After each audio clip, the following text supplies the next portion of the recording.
Then I walked my dog for like an hour. And I hadn't slept since the day before, so I just took a quick nap. My legs are like fucking cooked. They feel like mush right now from standing.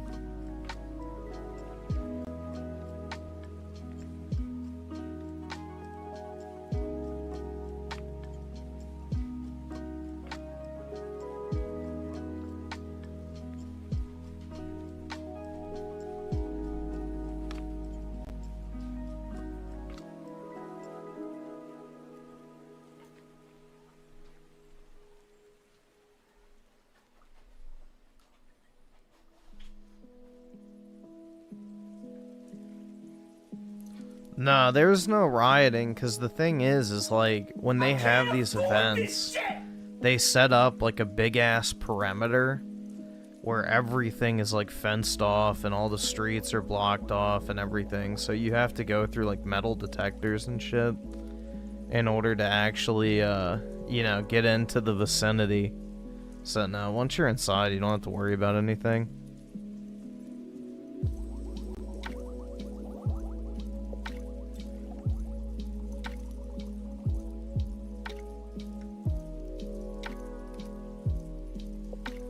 Yeah, it's like the safest you'll ever experience the DC like National Mall, which is nice.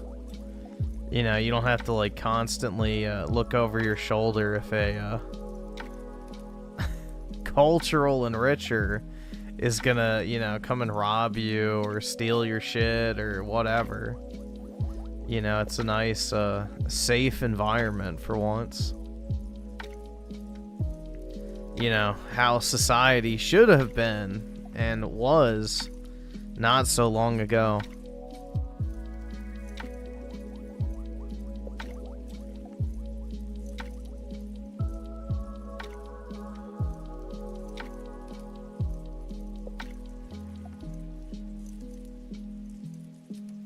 An acid with the 2? Appreciate it, man. Black Ops 2 campaign is actually happening. I don't know if the Hispanics will rise up, dude, but maybe. Russia's like, I think 90% white. They have a large Asian/Muslim population in certain parts, but yeah, it's mostly just white people. That's why the elites are not fans of Russia and want us to destroy each other, is because, you know, you can get rid of those pesky whites in 2 places.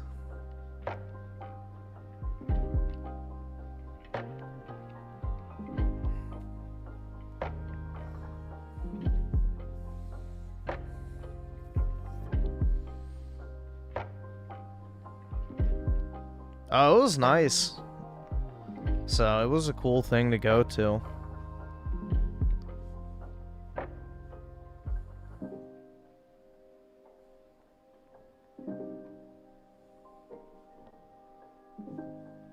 Yeah, the fireworks at the end were really neat.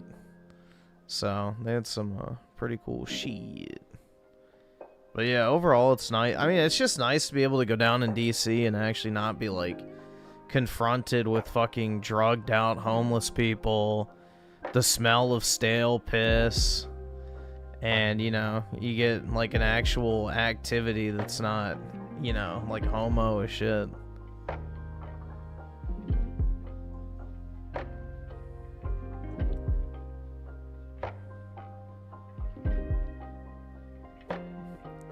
Yeah, the Israeli firework display of, you know...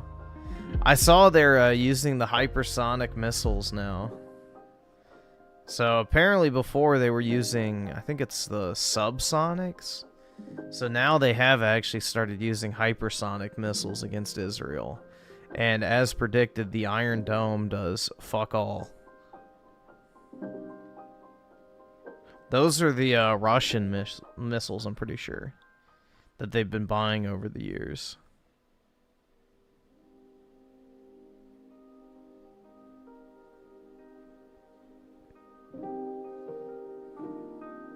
Did I bag the MAGA babe? No. I did not.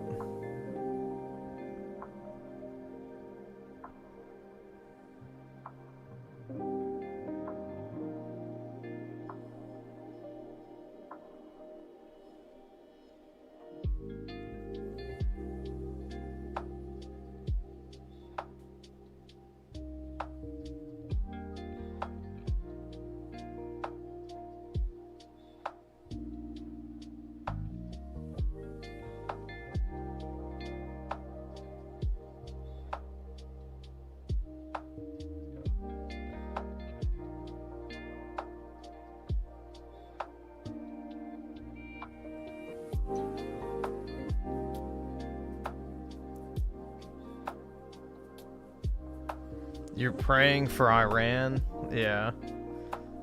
A lot of people are. The Israelis have really hurt their standing in the world, so... No more shouting, the Holocaust happened. You know, that doesn't work anymore. Wing cake with the 5. Watch the California of the 80s. That's gone forever. It's a reminder of what Trump is trying to prevent from happening to other states as well. Yeah, where Reagan fucked over the entire United States, essentially, by, you know, permanently giving the Democrats a blue stronghold for perpetuity. Yeah.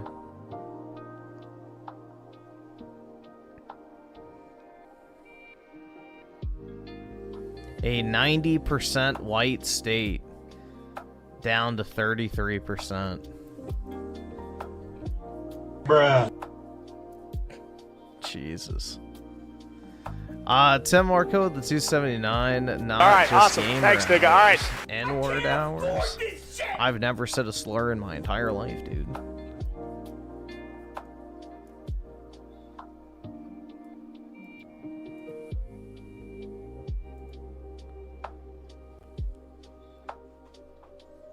Yep, apparently the Israelis are freaking the fuck out too, because they were confident that Trump was going to join in, so they're having to redo all their battle plans.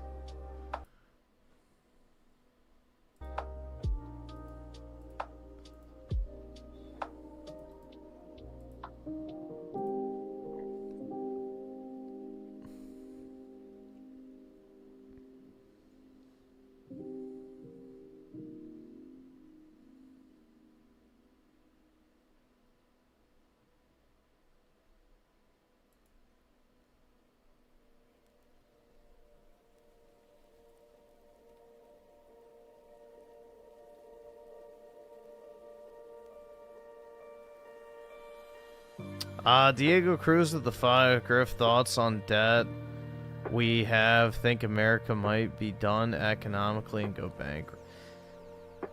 Let's just make this clear. The money is not real, so therefore the U.S. can never go bankrupt unless it literally cannot, like, fight. So let's put it this way. If I create an arbitrary currency to which you become indebted to me using, and you say I'm not paying it back, what can I actually do to make you pay it back? So I come up with some bullshit currency that literally is backed by nothing. It's just, you know, my imagination. Awesome. Thanks, nigga. All right. You know, Shut the fuck! Don't you fucking tell me to my face to shut the fuck up! I make 100 Griff dollars and I give it to you. And, you know, the time comes for you to pay it back, and I'm like, alright, where's my 100 fucking Griff dollars? And you're like, oh, I'm not paying that shit back. Well, the only way I'm gonna get it back is if I fight you for it. So the good thing is the Federal Reserve has no actual military power whatsoever. So if it comes down to it, we can just say, fuck you. So the fear-mongering constantly about the debt, which is what Trump has realized since he's gotten into office, which is why he wants to get rid of the debt ceiling, because it's not real. None of this money is fucking real. You know, the real wealth of a nation is its people and its, you know, productivity. All right, awesome. Thanks, nigga. All right. All right, awesome. Thanks, nigga. All right. Therefore, in order to, you know, boost that up, why not just take advantage of money that means absolutely fucking nothing?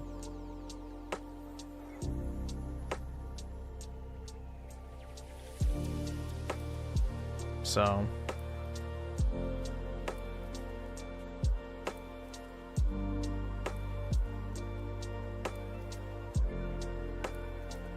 like, sure, there would be some short-term, like, pain if the dollar went to to zero, let's say, but you could easily replace it with an alternative currency. And as long as the nation has people who are willing to work and are intelligent and we have a military, then it doesn't really matter. So, that's the thing. A lot of the debt stuff is fear-mongering. All right, and awesome. Thanks, nigga. All right. basically the country cucking itself for no reason. Now, the problem is when, you know, you up the monetary supply without a plan to offset that, which, yeah. Inflation is caused by them upping the monetary supply, which has nothing to do with debt, which is another massive misconception when it comes to, you know, anything economic. People think that, you know, our debt is directly related to inflation, which is not true at all. So, the Federal Reserve can keep printing money regardless of how much debt the United States government has. So, nothing's stopping the Federal Reserve from upping the monetary supply, even if we paid off our national debt tomorrow. But what's even more sick about it is, you know, the Federal Reserve prints money on behalf of the U.S. government, but then we have to pay interest to the Federal Reserve on the money that the U.S. government uses, which is beyond fucking retarded. So, unironically, the best case scenario is that the entire, you know, central banking system of the United States crashes and burns. But, you know, we saw what happened when that was attempted to be changed with JFK. So, you got to be willing to take a very, very big risk if you want to go down that route.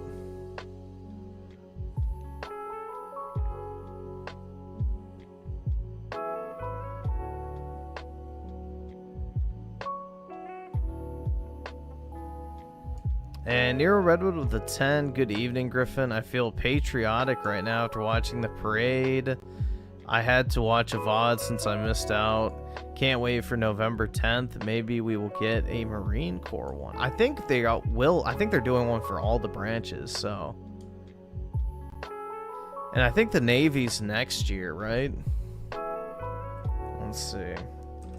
Founding of the Navy. Oh, nope. It's this year as well, too.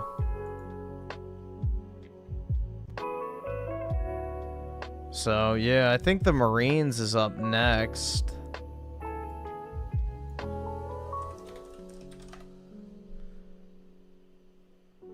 No, so the Navy is first, then it'll be the Marines.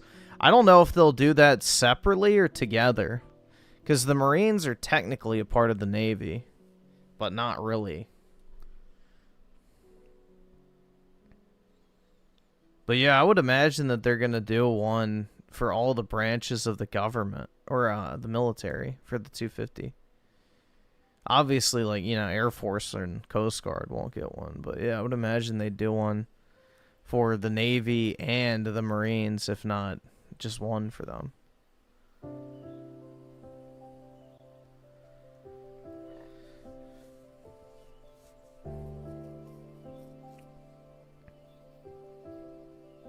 But yeah, it's just kind of crazy, man. Like, you know, as someone who lived in the area, it's like just incredible how, you know, for 4 years, Joe didn't do anything. Literally nothing. No parades, no, like, patriotic anything. Just literally a vindictive piece of shit that, you know, genuinely hates the U.S. So that's the libtard mentality.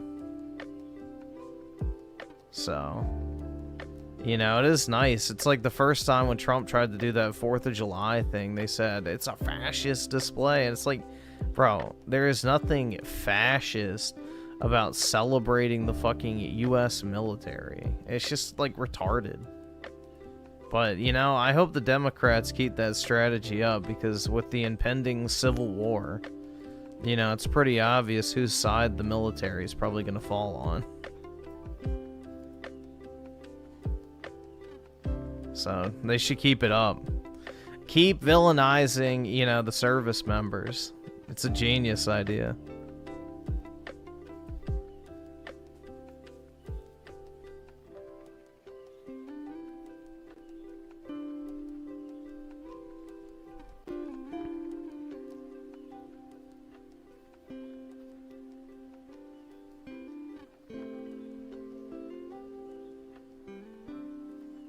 Yeah, the Marines are part of the Navy, I know that.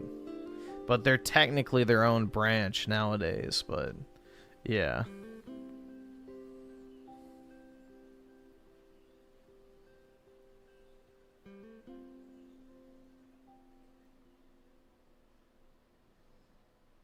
Because I'm pretty sure the Secretary of the Navy oversees the Marine Corps.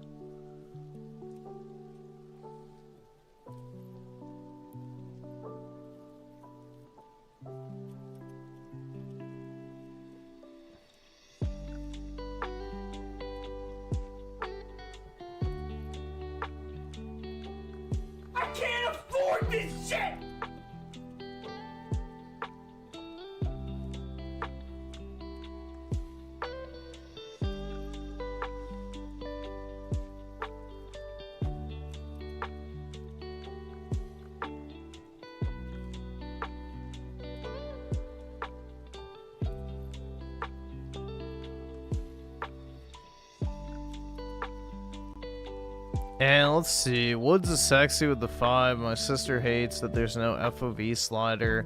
And Gears Reloaded. She's died to bullshit a few times. Other than that, she thinks it's okay. Yeah, I think the FOV slider, the lack of borderless window, and just some basic quality of life stuff. But yeah, I think it's weird it doesn't have an FOV slider. Especially since Gears 4 and 5 do. But it just confirms my theory that it's a lazy port of the Ultimate Edition from Xbox One. I don't think they actually changed anything. And Daryl's on the 5. I bought Stellar Blade for the gameplay, not to goon. Damn, if I had the liar button, I would have pushed it because you absolutely are earning that one. Stellar Blade is a terrible game and will be forgotten within a year. I don't think so. It's already been out for a year, so it hasn't been forgotten. So checkmate, libtard. Tim Marco with the 7. Trump should make the U.S. default on its debt on his way out. Total collapse of everything. Yeah. I mean, it would be ideal, but I don't know if he'll do that. He's got a family to worry about.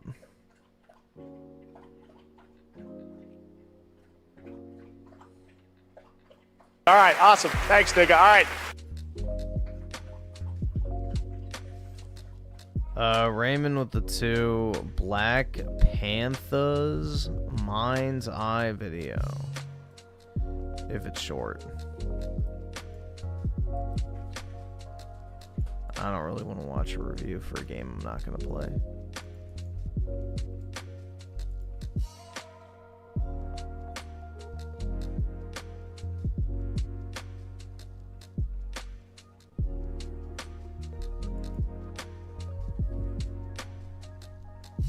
World War III was averted by Eve's ass. That's right.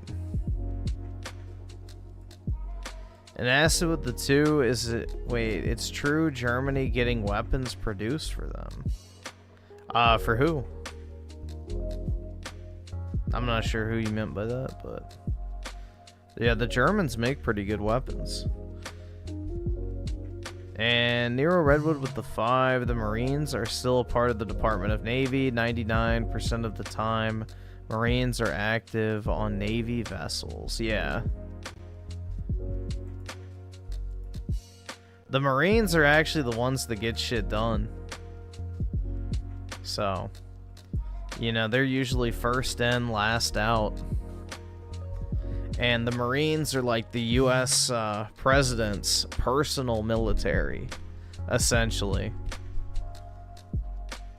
So, the President has almost complete and total oversight over the Marines.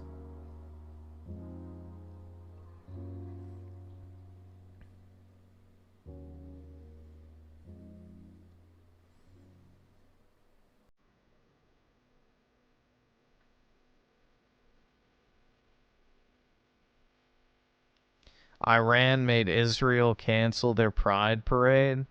Damn, man, they should have kept it going and then launched a missile right at it.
What about CIA Special Forces? They're their own beast, man. Nobody has oversight over the intelligence agency.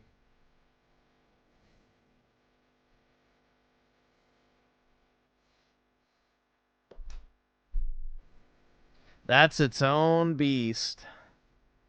So,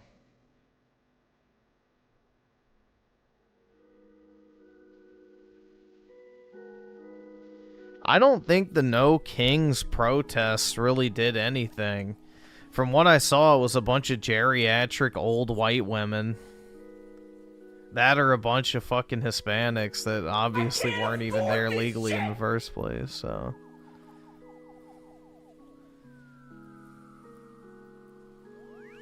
Daryl Zone the 2, Griffin the Sith Lord? I wish.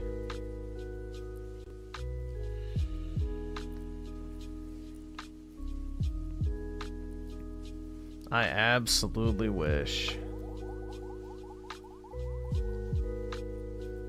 Dude, I really, like, I don't know.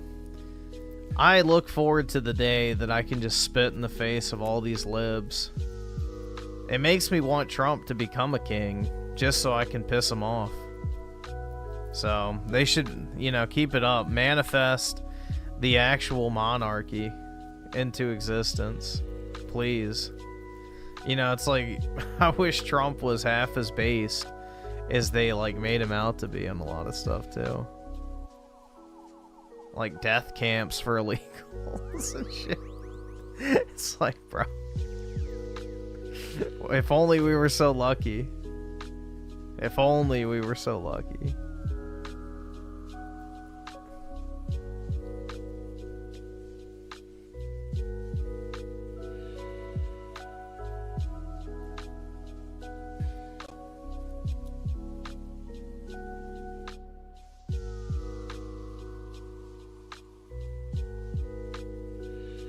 No, cages for illegal kids was not a myth, but it was an Obama thing. Obama is the one that implemented that.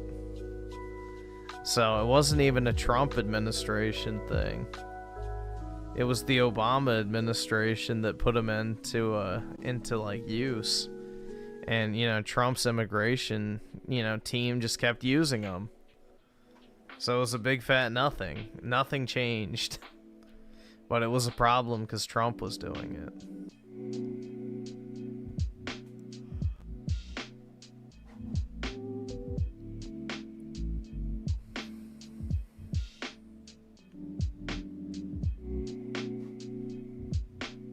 But yeah, that's where they belong, bro. Come here legally, you get caged like an animal. Lucky you don't get put down.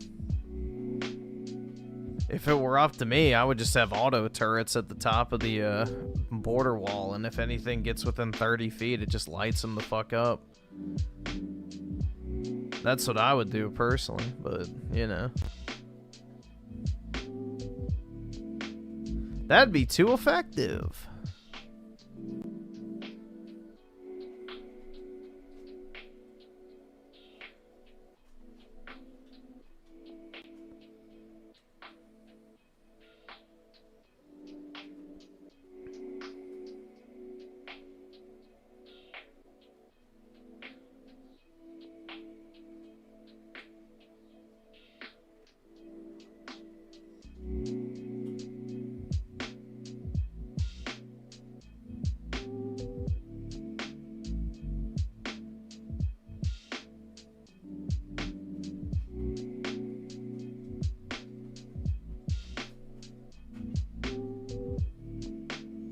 Depot Griffin. What the fuck?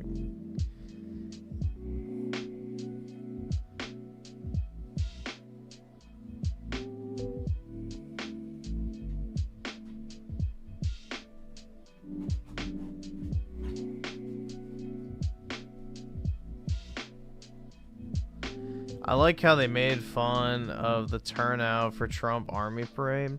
Yeah, it was pretty full. So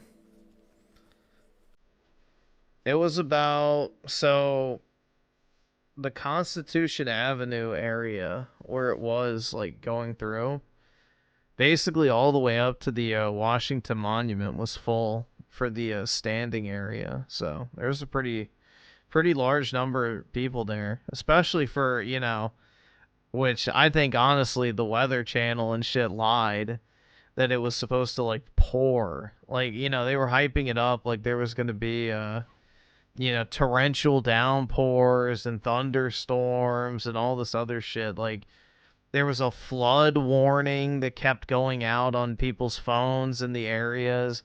And it didn't even fucking rain for like more than 10 seconds. Like it literally had like a quick sprinkle and that was it. So I think they were deliberately like trying to sabotage the turnout, which isn't surprising at all.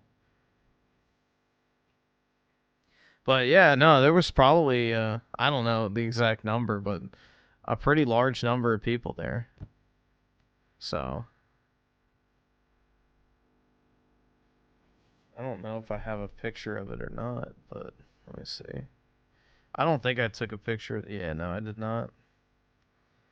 The only thing I took a picture of was like the stage when I first got there.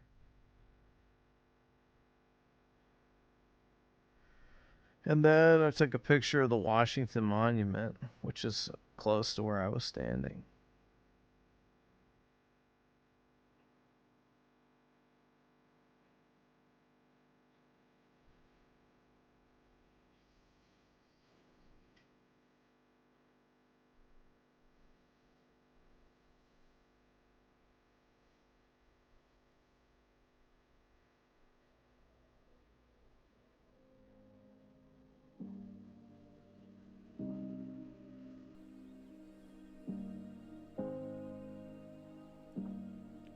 But wouldn't that mean they were sabotaging the We Was King? Well, the main protest wasn't in D.C. So that's the thing, is you can have a weather warning for D.C., but not anywhere else. That's the thing. So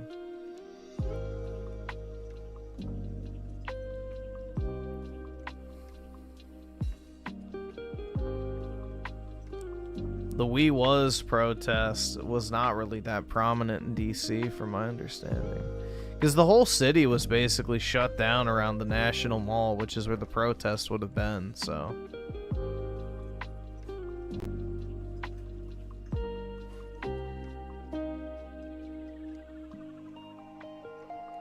first he was Hitler, now he's a king. Exactly.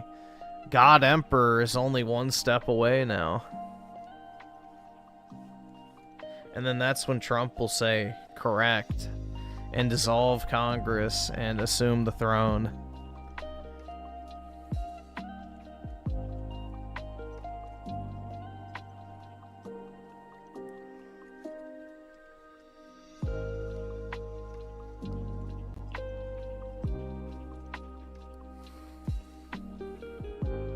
Dude, my legs are sore, though. Standing up for, like, I don't know, I was there for probably about, like, what, 5 or 6 hours, and then I had to walk, like, a mile from the metro. Just standing in one place for that long, my legs got fucking sore, dude.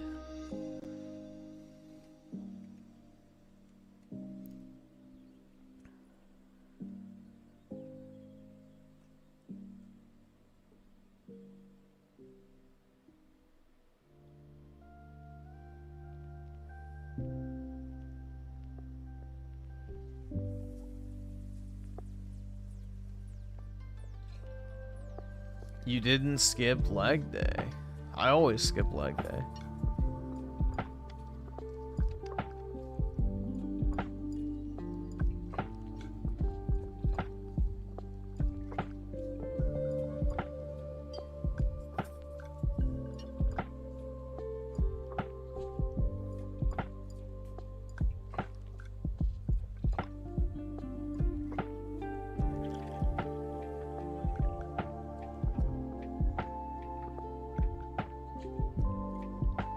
I remember how the media used to compare Obama to Jesus. Yeah, he literally could do no wrong. Like, that's when I knew, personally, as a child, that, you know, the media was full of fucking dog shit. Obama could literally do no fucking wrong at all. Nothing.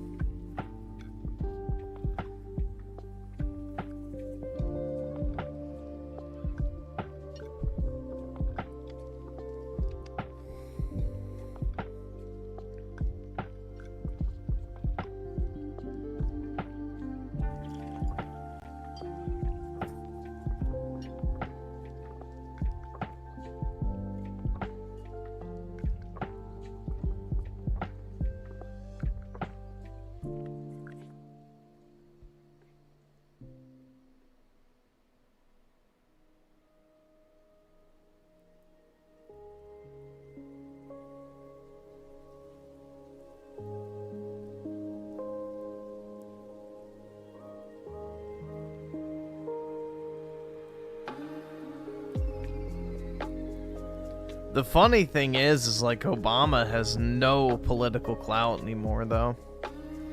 His name carries almost no fucking weight at all.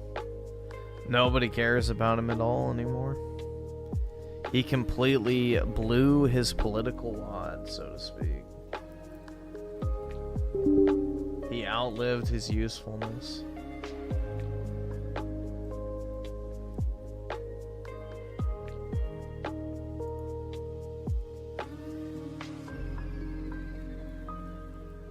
Did I join the protest? No. I'm not gay.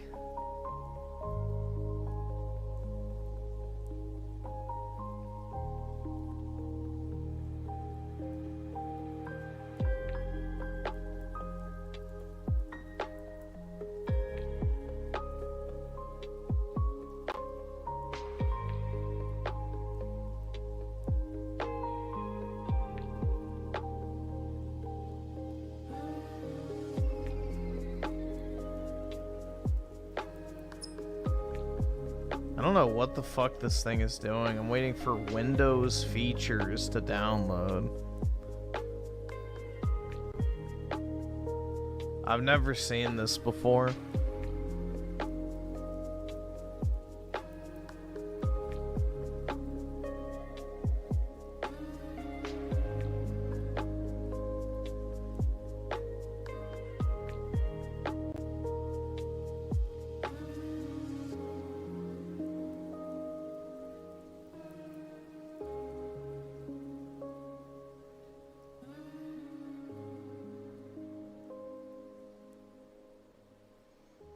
Yeah, Michael Jackson was killed off because he owned too much of a certain group's hold on the media.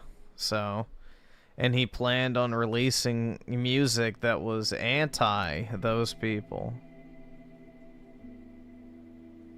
And then his doctor of those people ended up getting him killed.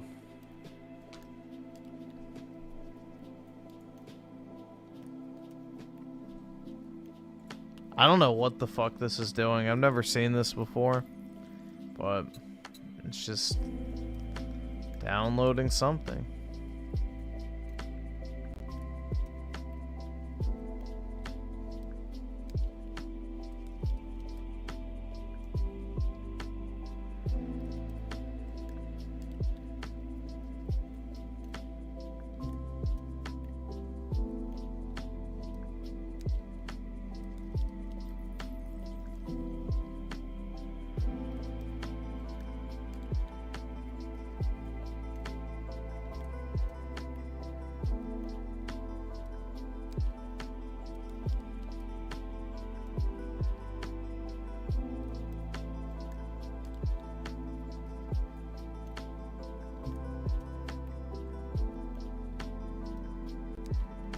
No, it's not mods. It was like I tried to start the game and it's like you need to download this or whatever.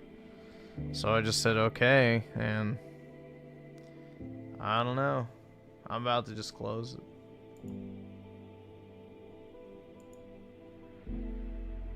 I guess I can't. Yeah, I have no idea what Net Framework 3.5 is. Nor do I really care.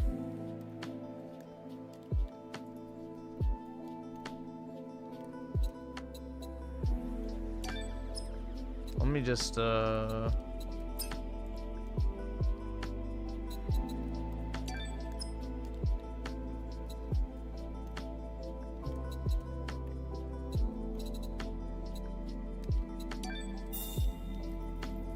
let me sign into PlayStation Network, dude.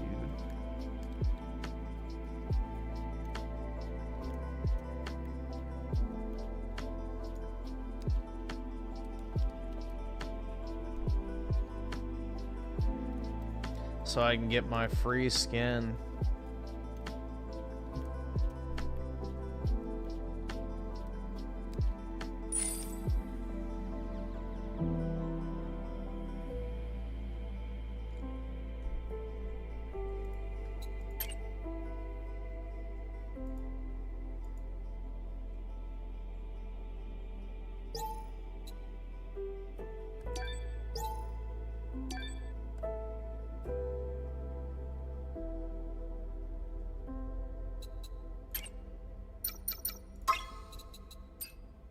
Alright, I think we should be good now.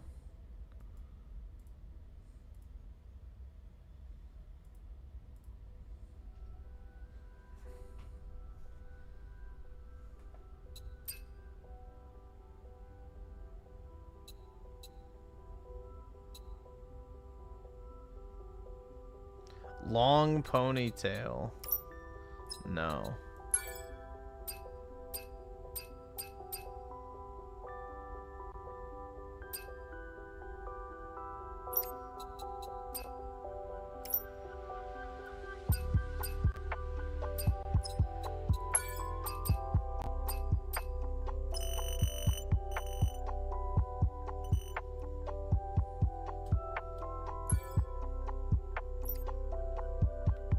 Borderless window, and it actually works.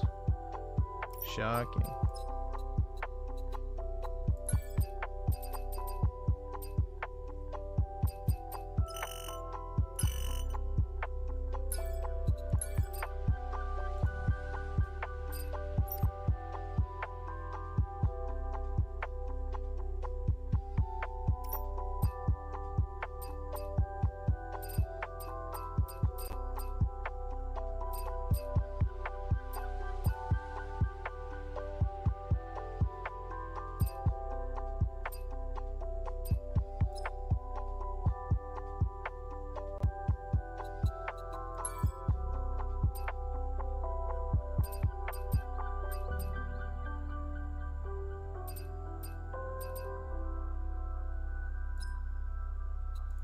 Alright, I guess that should be fine.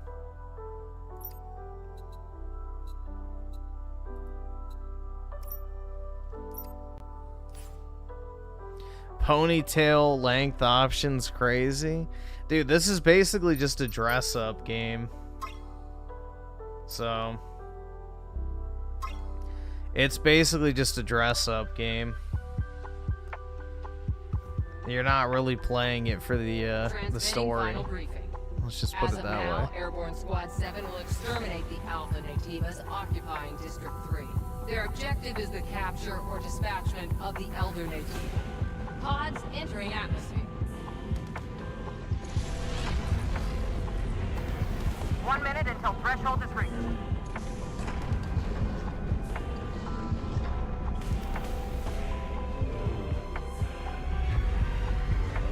Yeah, I mean, even if Xbox did show good games, though, there's no point in buying the hardware, because all the games would go to a different platform anyway.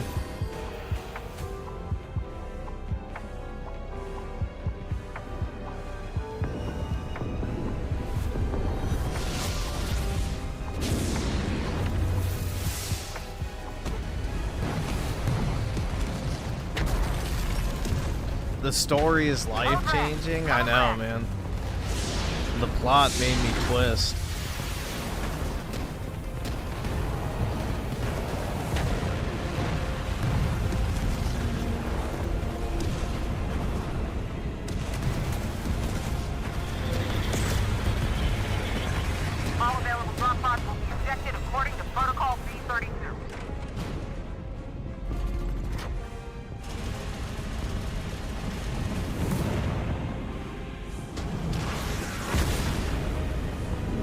I love how there's like this one space sequence and then there's like no real mention of why any of this is happening.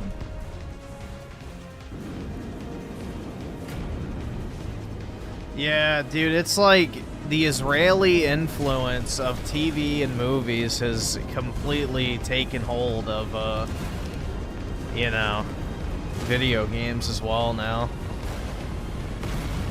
So, in a once untainted industry, we had actual good shit on a consistent basis. Now, the same slop that shoveled down kids' throats in the form of movies and TV shows is in video games, too.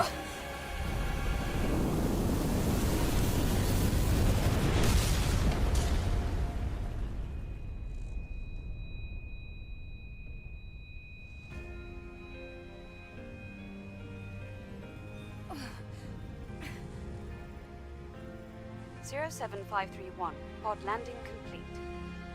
Removing physical shield. Opening hatch. The hatch. Come on. How do you activate photo mode, dude?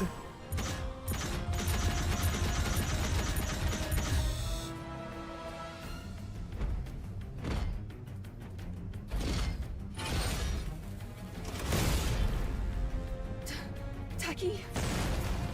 Eve, are you alright? Oh yeah, I This place is good. dangerous. Take my hand.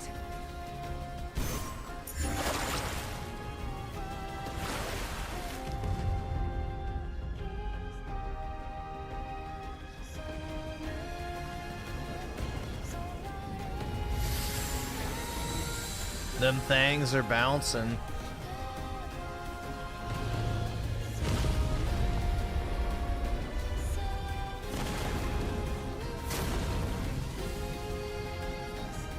Dude, I would much rather my son play this shit than like some Globo Homo Last of Us crap. That's for sure.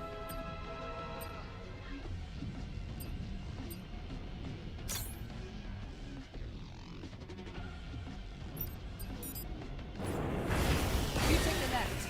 I'll take care of this side.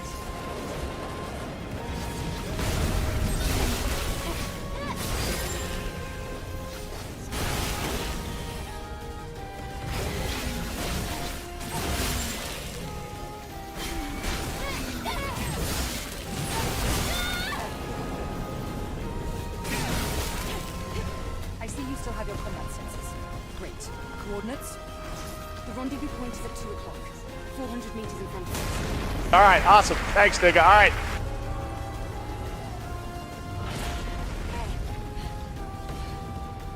That was close. Come here. Careful of your jump. Let's see, how do you activate photo mode? Let's see. So RB and D-pad.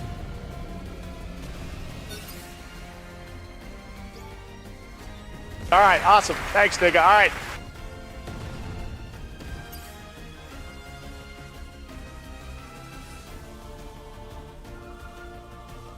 Yeah, they didn't leave much to the imagination with this skin. Wowie zowie.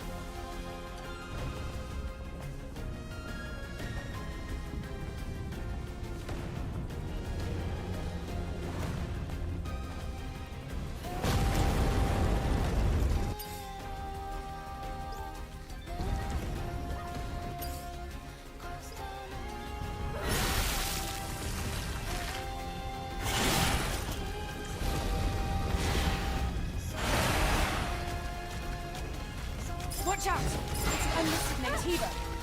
I'll handle this one. I have the hormones of a 15-year-old. Nah, everybody says I'm low T, bro. I don't know. Watch out! There's more! How does that work then?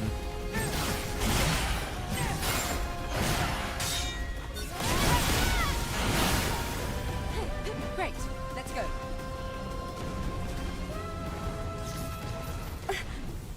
Are you alright, Eve?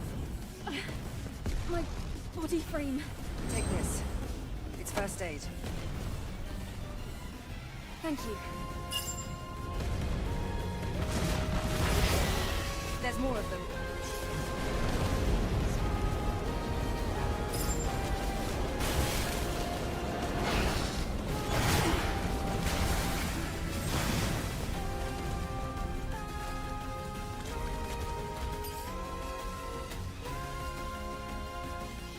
Yeah, they definitely didn't leave anything to the imagination. Jeez. Shameless. Watch out, team! Get behind me!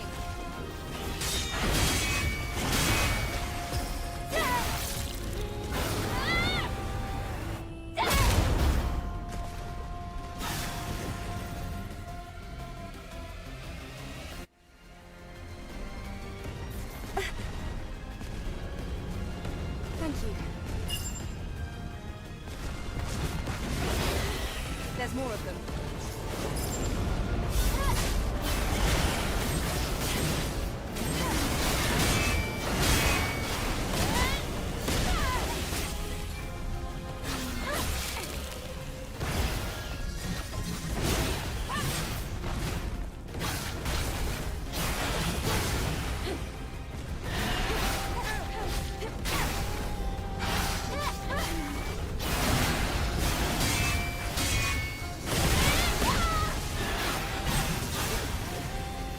Let's get out of here before more of them show up. You secured. Rendezvous point in sight. Nah, Melanie Mac defended this game. This is supposedly not as bad as the first Descendant, dude. This game makes the first Descendant, you know, look like a porn, obviously. Yeah, dude, she's so full of shit. Women, am I right? Oh. Don't stop! Keep moving, Ian.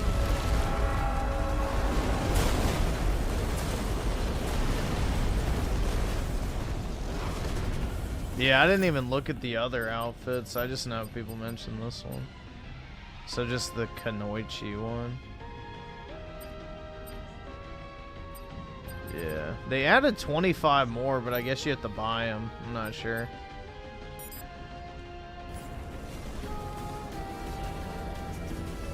That was close. This isn't looking good. Let's go. All right, awesome. Thanks, nigga. All right. Is that an Alpha Nativa? Let's join them.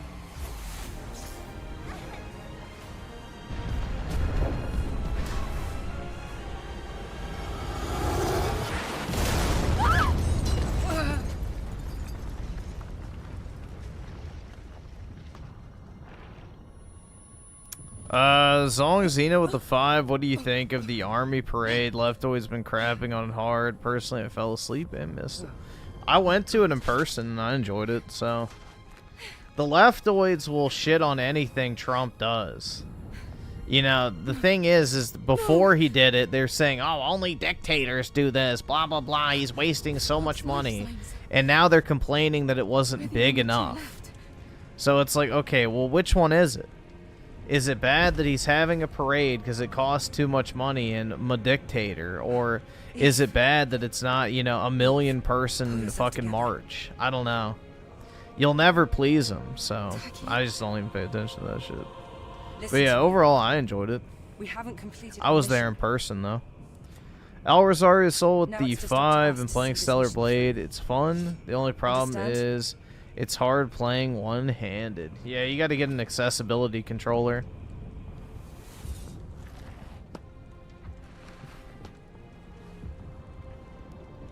You got to get the accessibility controller.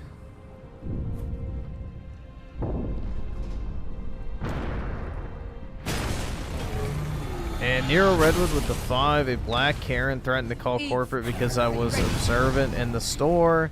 Apparently I'm racist now. I'll take that as a compliment. Yeah, that means you're doing something right.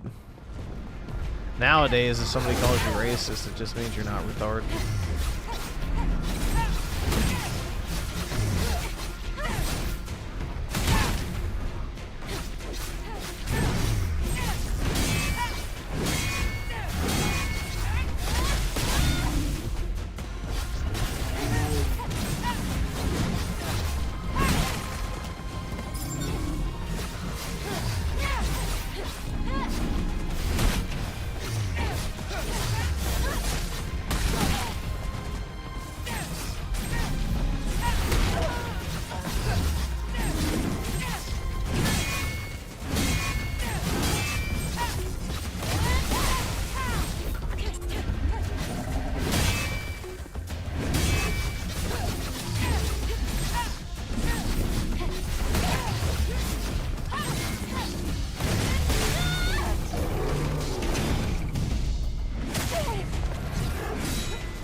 cheeks.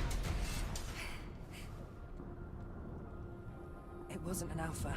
Yeah, she wasn't looks strong like a heavily plastic surgeoned You fought Korean. well. Even Like the better than type of during Korean chicks that get a shit ton of plastic surgery to look white.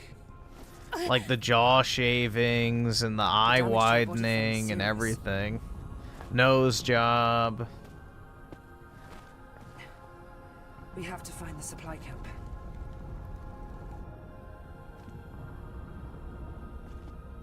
Wait, Eve.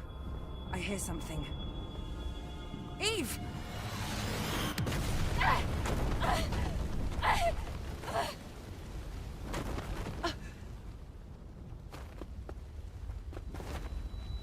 Eve, are you alright?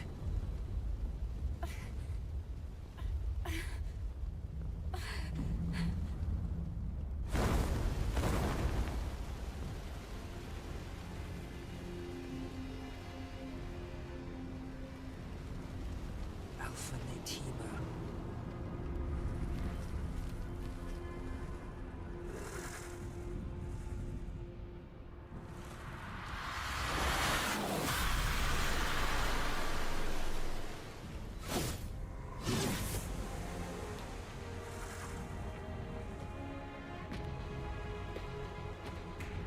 Oh Here. shit. It's me you want.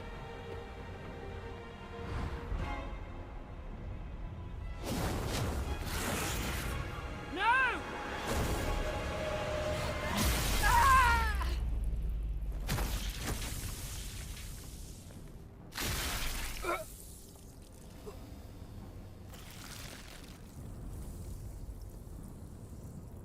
Eve!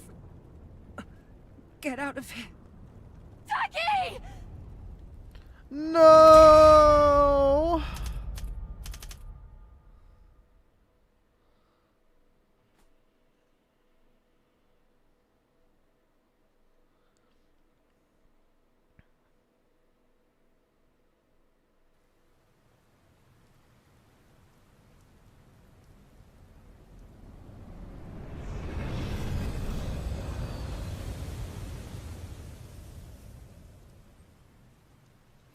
Yeah, what a waste, man.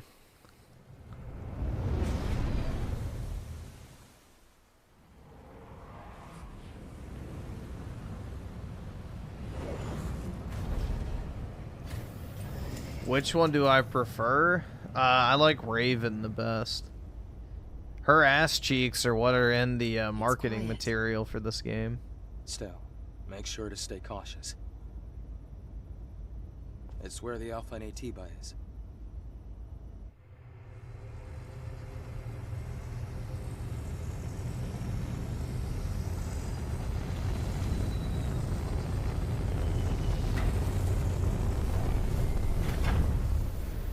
Yeah, the voice acting is really bad for him.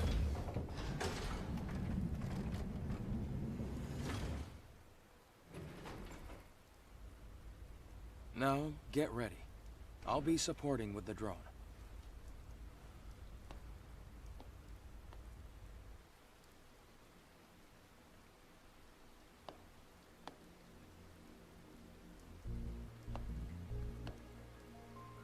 So this must be 8 or 7. Yes, this was the final battlefield of civilization. It was also known as a truly colossal city.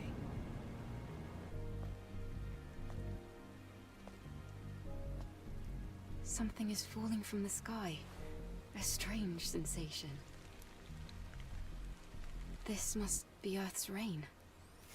We can admire the scenery later. We have a job to do here. The terrain data's changed recently. Why are women hot? Because it's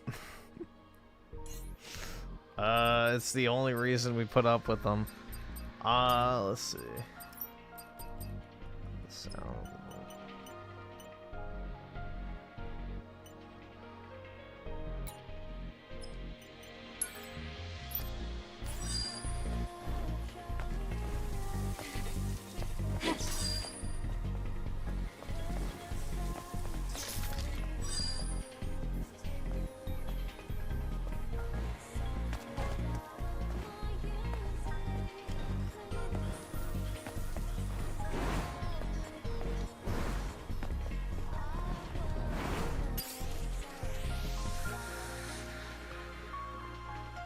There you guys go. There's your gooner shot of the night.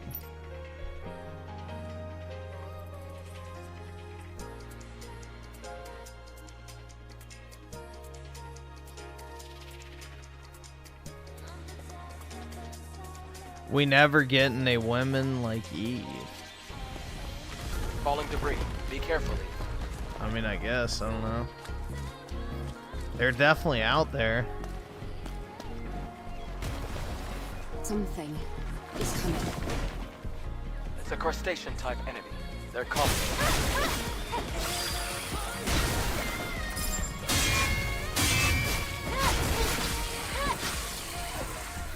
All right. Area is clear. This is the Legion that was killed in the final war.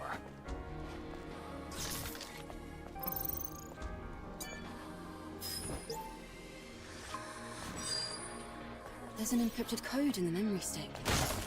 It's a security code, a type of entry permit.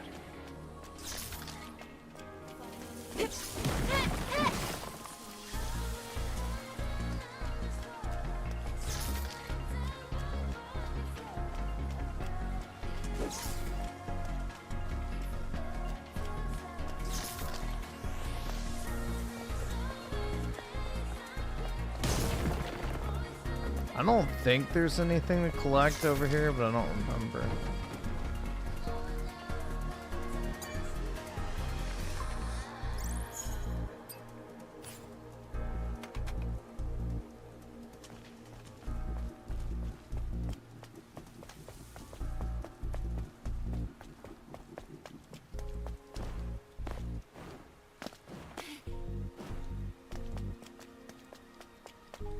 Bro, I need to see the fruit. This was enough, like 10. Yeah, oh my god.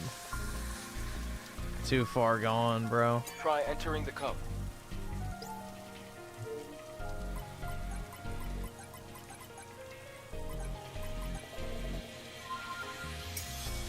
It worked. Buildings are collapsing. It's because of the city's unstable terrain. You'll get used to it soon. Hopefully I get the double jump soon.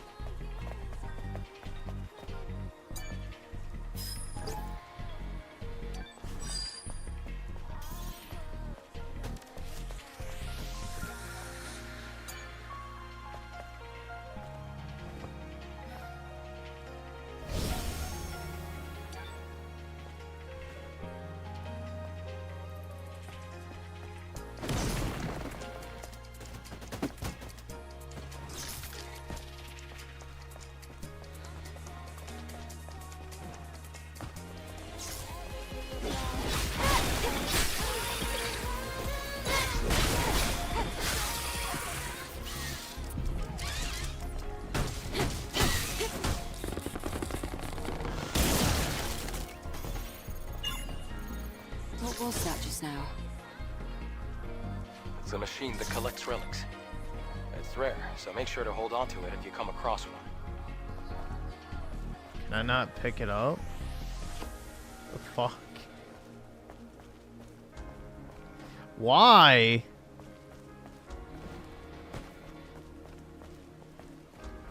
Okay.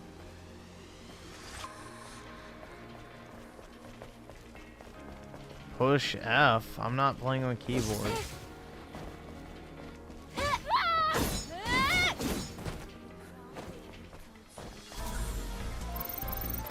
There we go.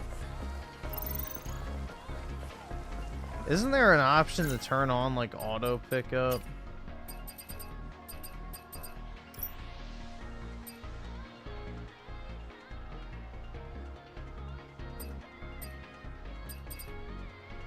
Yeah, there we go.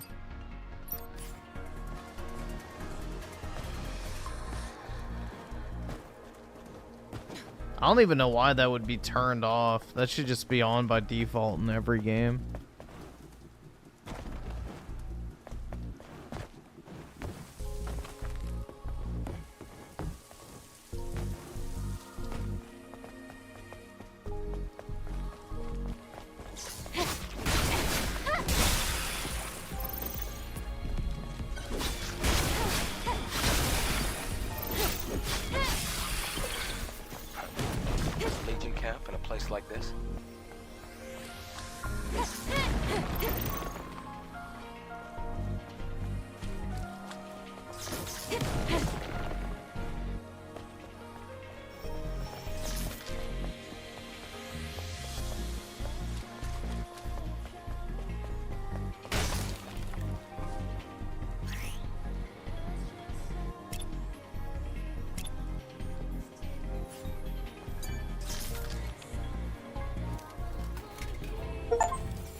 How does Korea have a population crisis with these goddesses walking around? Because, like Japan, their entire life revolves around work. And to an even greater extent, school in Korea. Like, if you don't go to one of the top colleges in Korea, you basically won't get a job. Like, you need a top-tier degree to be, like, a security guard. So, what happens is you have a scenario where All right, you have awesome. a large Thanks, portion nigga. All right. of the population that just literally is seen as unviable.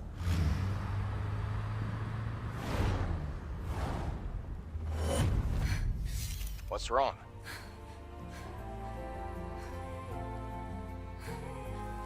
But yeah, I think South Korea has the lowest birth rate in the world. From here on, you have to stay alert, Eve.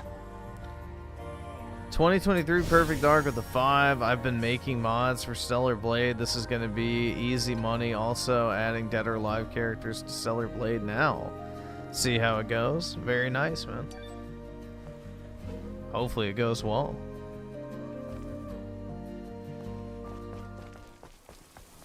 Are you sure you don't want to do any upgrades? Yes.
Oh, it's one of the Legion's old supply boxes. Do you think there's anything useful? Well, it's Legion, so compatibility shouldn't be an issue. Make sure to take everything. Yeah, take every inch of it, Eve.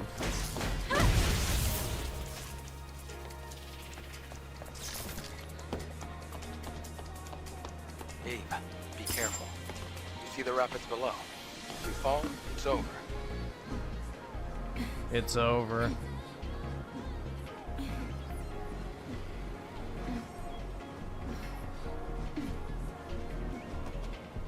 Why is she not swinging? I guess it's just a shitty animation.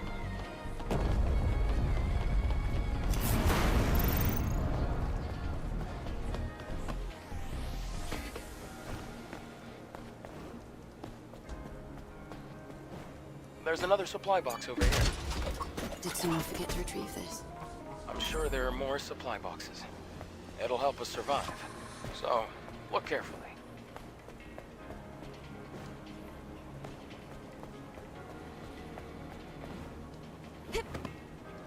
Oops.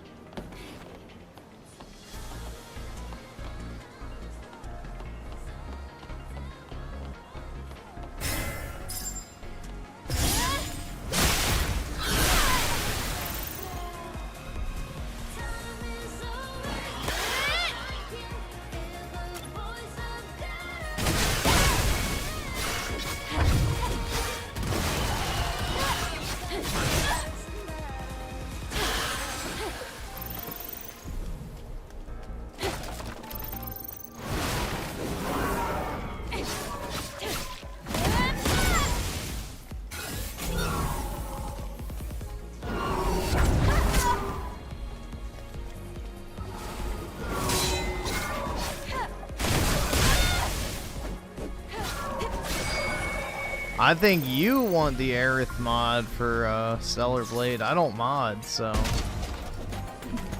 I don't really want any mods. Apparently, I saw a video on Twitter today of a pregnant mod. It's like, oh my god, bro. People are fiending. There's already a pregnant mod.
Yeah, I forgot how bad the fall damage was.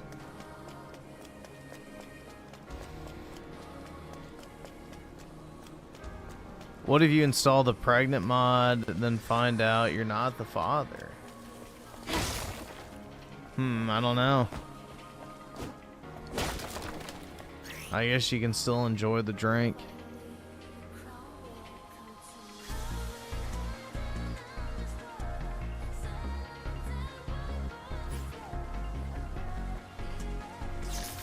Are other cities in a similar state?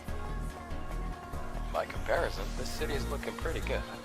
After the colony extinction, most places were nothing but dust.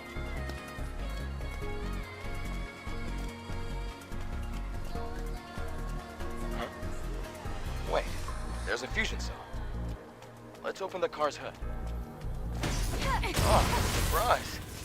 At least the fusion. Fusion cell? It's a high-energy compression battery. Thanks to that, Earth's night isn't dark yet. Oh, it's the previous generation of the Infinity Cell. Be sure to keep that. It's very valuable.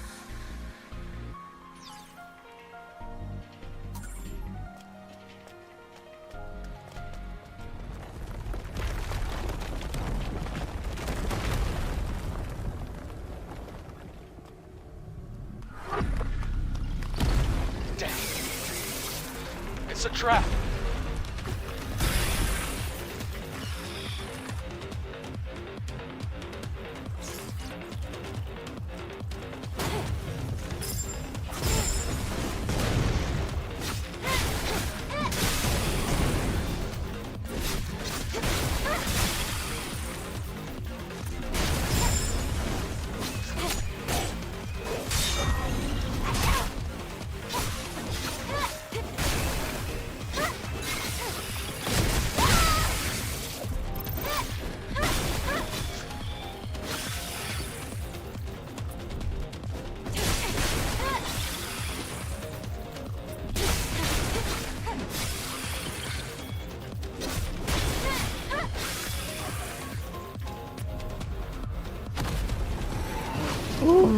Oh my god.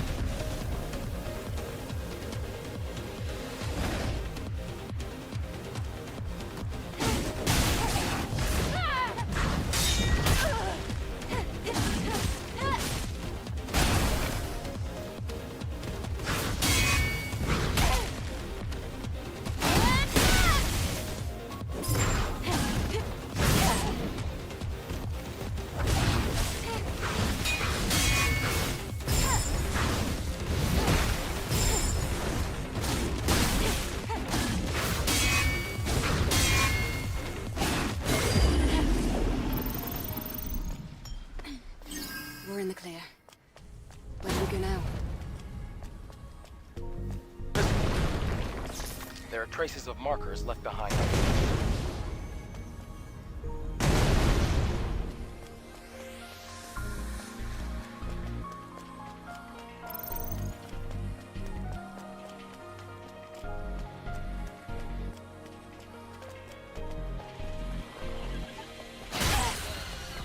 Oh.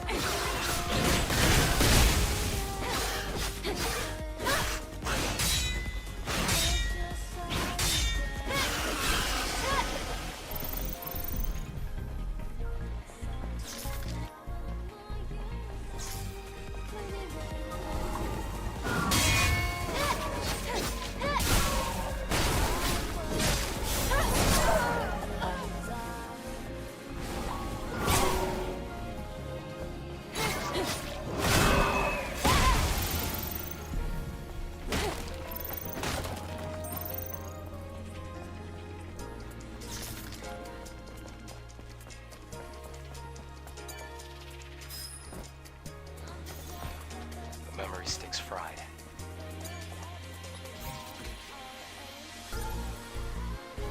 Boo.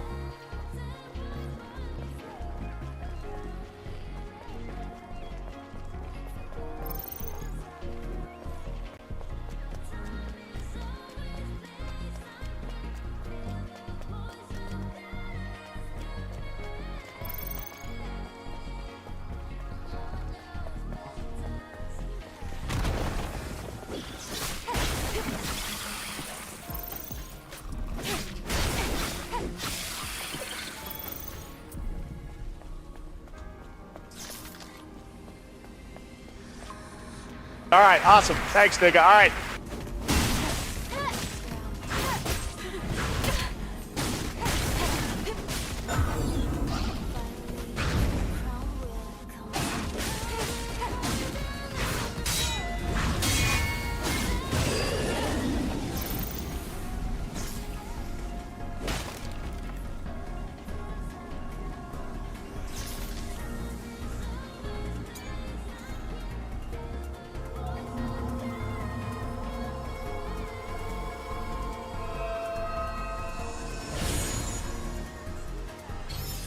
May your memories live on.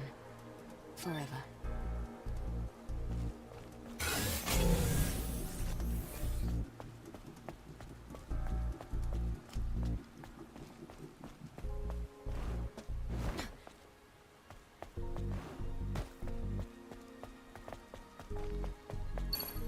In 2023 Perfect Dark with the 5, there's already a Tifa mod, but problem with it is that the face doesn't move. Replacing faces are a pain right now.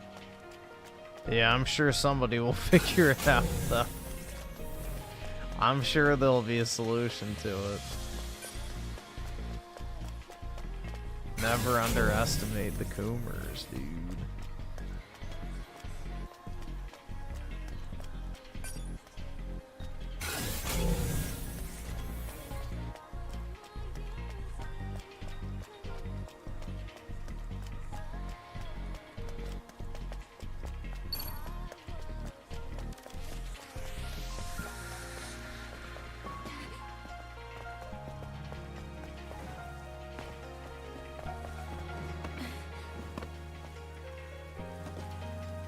Not having the double jump is annoying.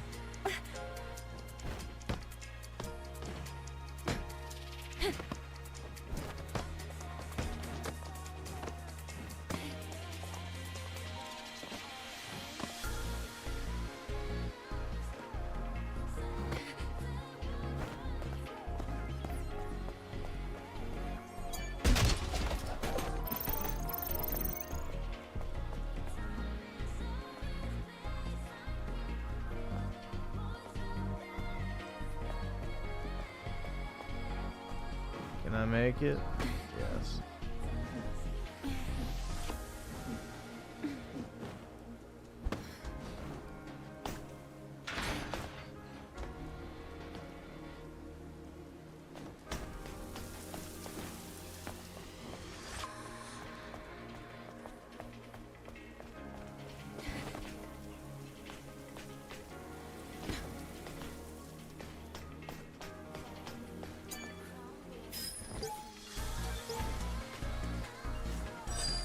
The memory stick still has the security code registered. It also has record of a message log. Scan complete. You have to cross here. Do you see the ladder behind me? Oh shit.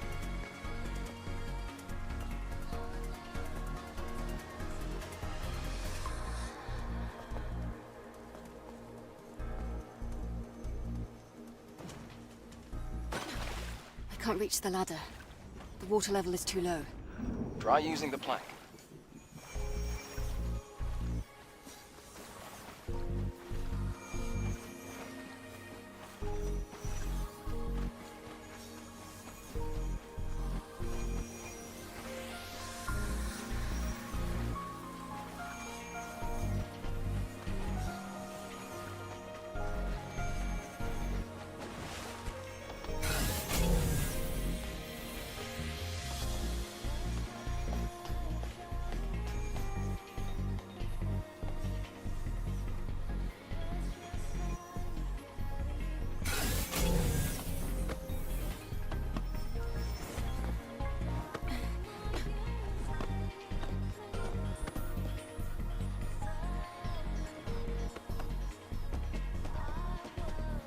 I don't remember. Yeah, I guess.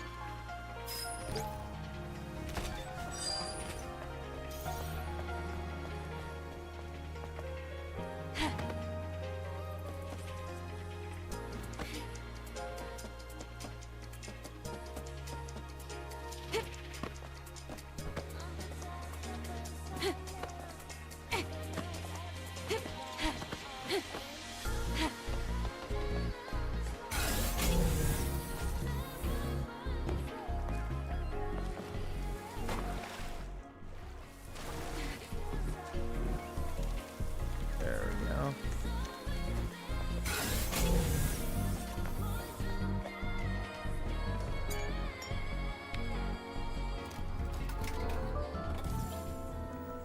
How long does it take for it to get good? You have to get out of this area, in my personal opinion. This is the worst part of the game. The beginning part.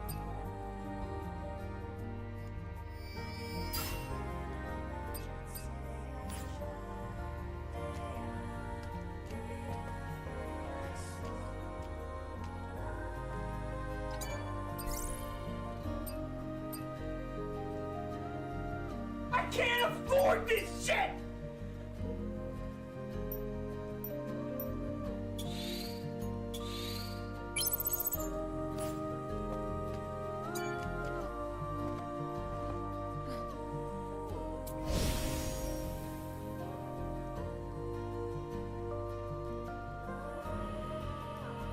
Spooky servers with the 2, bro. World War III. What nukes? When is it real? Probably not. I don't think anybody's firing a nuke.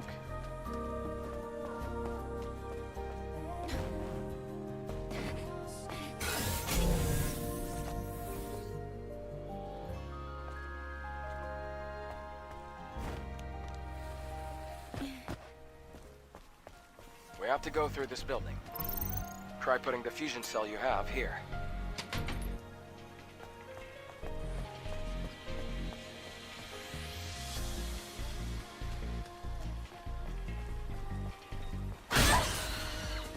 Damn, I still got hit.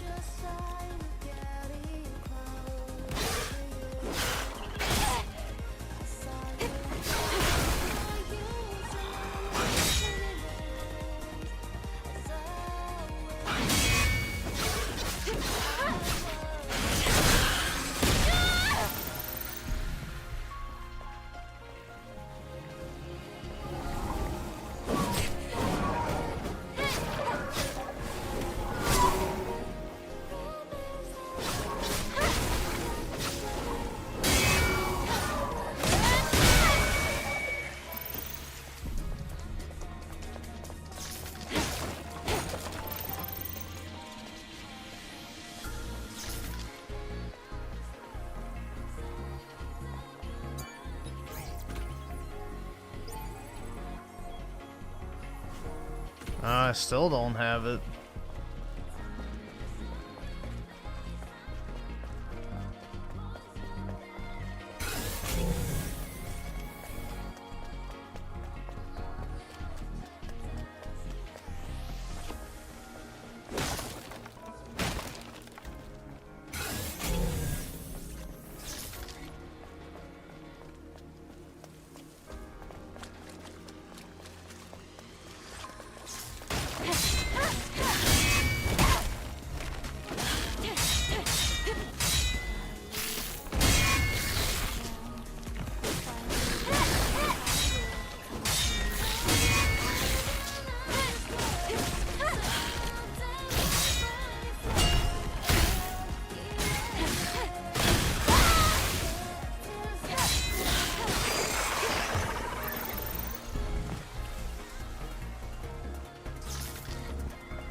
Oh, that didn't even do anything.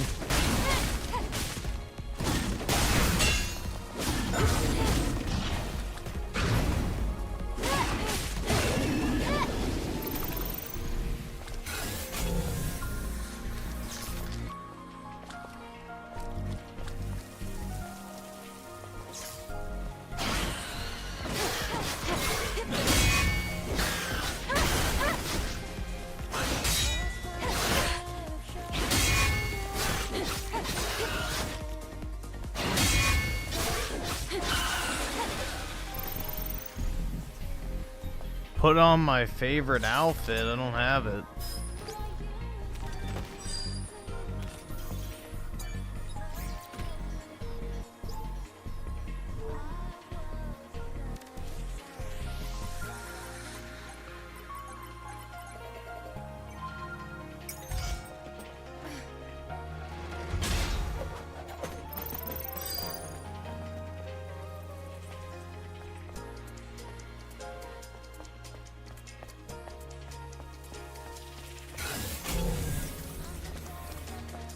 You have to get to the fishing place to get my favorite outfit.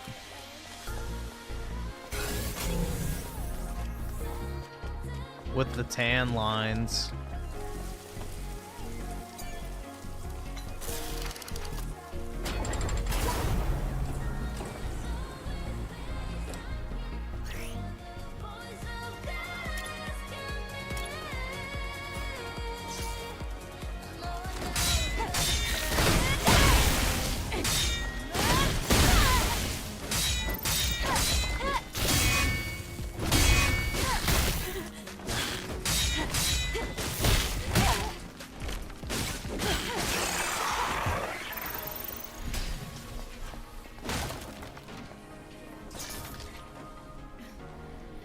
Adam, what is this? Don't you notice Israel. already? It's a map. A map? How do you synchronize the location on the map?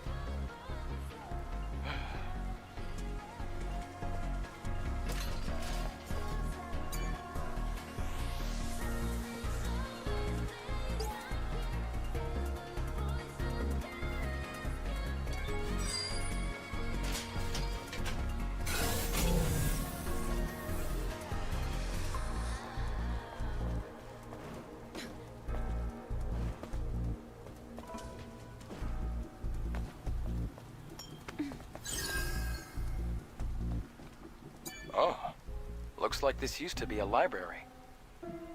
Are these boxes displayed on the wall storage devices? Sort of. They can only store up to 1 megabyte of data. What a waste of resources. Yeah, why is a Jewish nation celebrating Pride Month? Makes you wonder.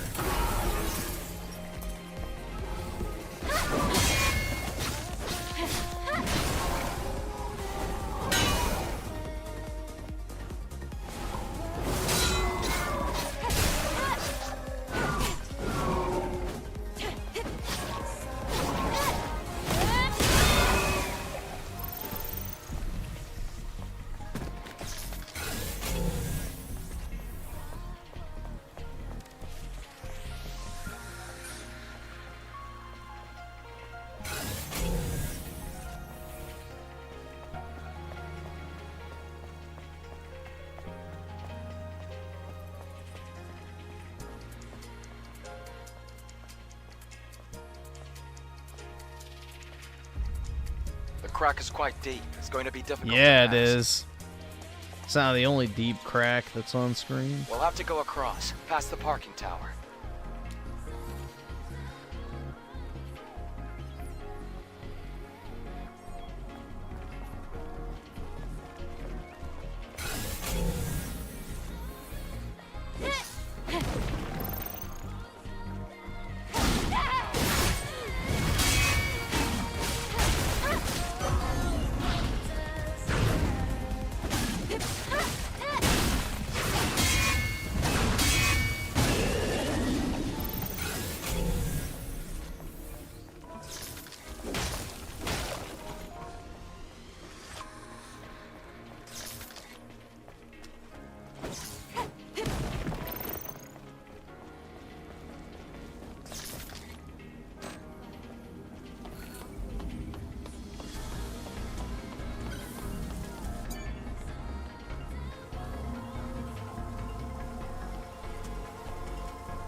May your memories live on.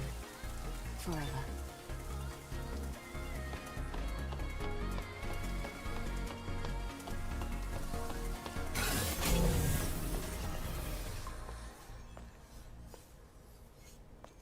A supply camp? In a place like this? Supply camp? What's that? It's a depot. Set up by the airborne squad who came here before. Looks like it's been abandoned for a long time. How come they set up a camp in a corner like this? Well, the supply camp also serves as an important base. Is this parking lot important?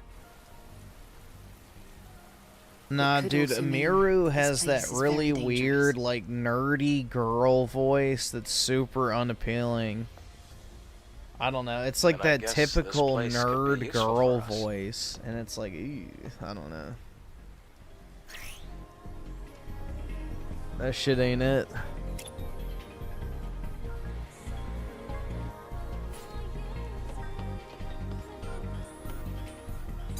Because Pokemon can make more money being brand friendly than being a whore.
Is this new?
Adam, Yeah?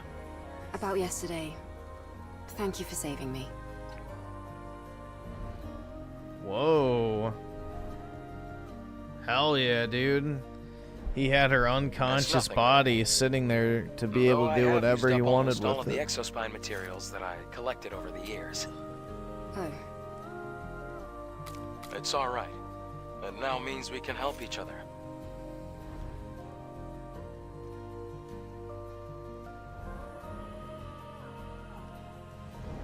We can track down the Alpha Nativa together. And, well, I'd have trouble making it out here by myself anyway. If you can locate the Hall of Records, you'll have done more than enough. Oh my listen, god, don't worry. bro. I promise. I'll make sure to repay you. Ooh, yeah, she will. But I don't want money.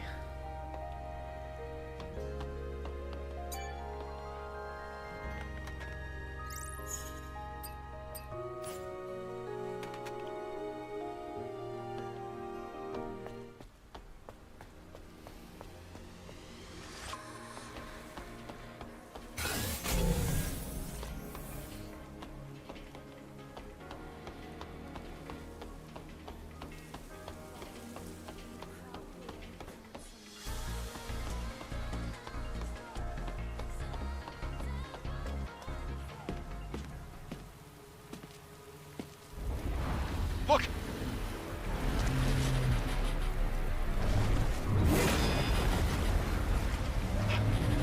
That's not an ordinary enemy!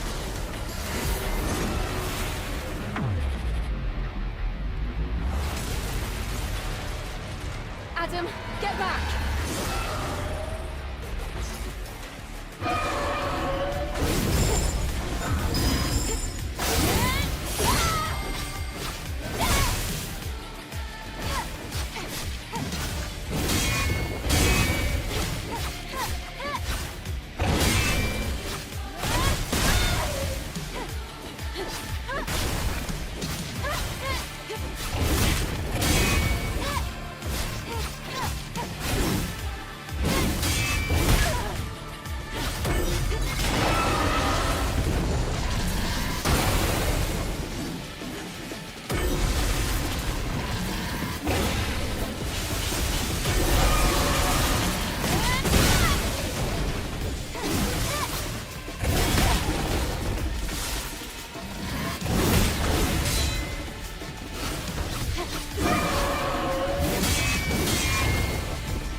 Who actually buys game? Or wait, only? Oh, I thought you meant game. OnlyFans? No, I don't know. I don't think anyone in here pays for OnlyFans. Dude, the type of people who pay for OnlyFans, I don't know. You defeated it, E. They're just Amazing. sad. It wasn't That or a enough lot for of them are married. Apparently. But still so strong. Things will only get harder. Maybe. Anyway, please show me the next route, Adam. Right, hold on. Let me take a look at the map data. As the crow flies, What's wrong with the Hall of paying Records for isn't too far from OnlyFans? here. But Well, an you should be entire paying block me is instead. submerged. We have a tip skull We to have hit. to find a way to cross. Are you saying that there's no way? I found it. You see the sign behind the stone statue? There's a transportation device there that you can use. What? You really think that these abandoned devices are still going to work? Well, the supply camp was in one piece. Let's just try to stay positive. Uh-huh. Positive. Sure.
I hate how it keeps making me do that.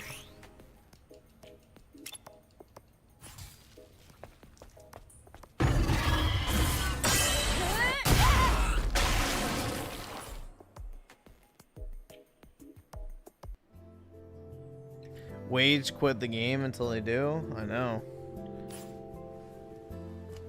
For real, for real.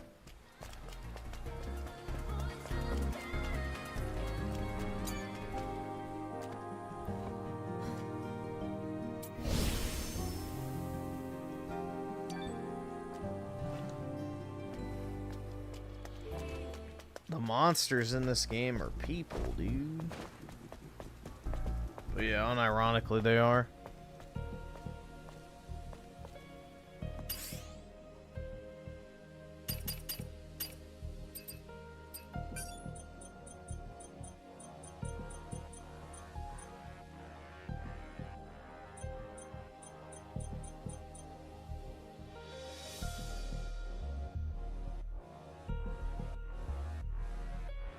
Hell yeah, dude.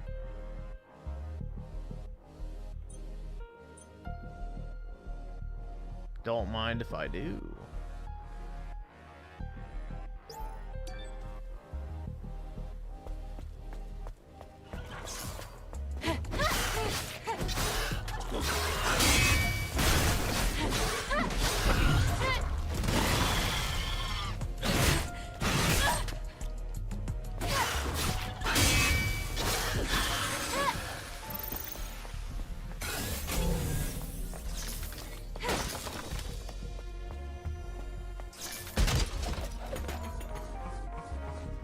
The Slav squat.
Nah, there's no way the Pokemon's the type of chick to keep it hairy.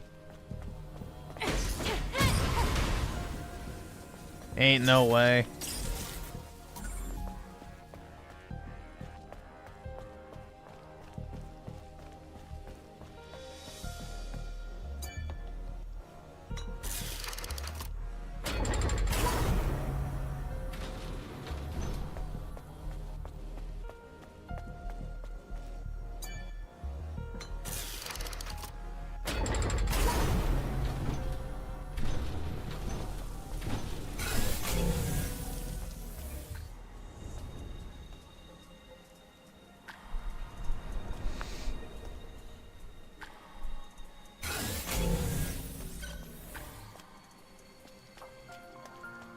All females are... No, I don't think that's the truth.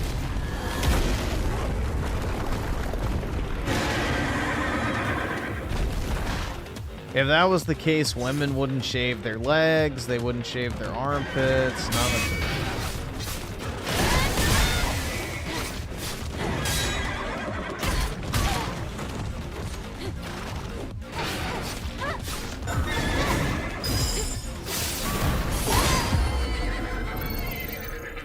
Yeah, I mean, you're probably just with an Uggo if that's the case.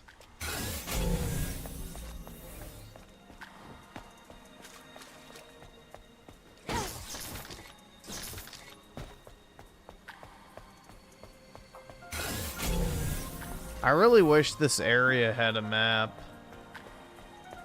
It's really irritating that it does not.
A mod to add Eve's hairy legs. Oh my.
Bro, that statue has a penis.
May your memories live on forever. Latinas have mustache. Yeah.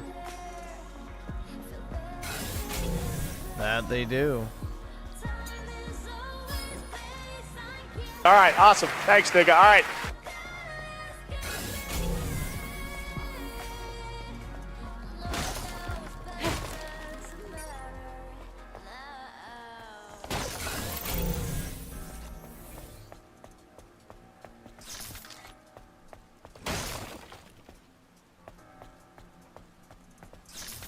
Oh god, 2023 Perfect Dog of the 5. I saw some clip on Twitter or YouTube years ago about Pokimane answering personal questions. Yes, she said she keeps it waxed. I mean, that's kind of a given, man. Any girl with money does that. So, yeah. That's not exactly shocking. Who would ask that? Who wouldn't, bro? Do you really think her fan base wouldn't ask her that?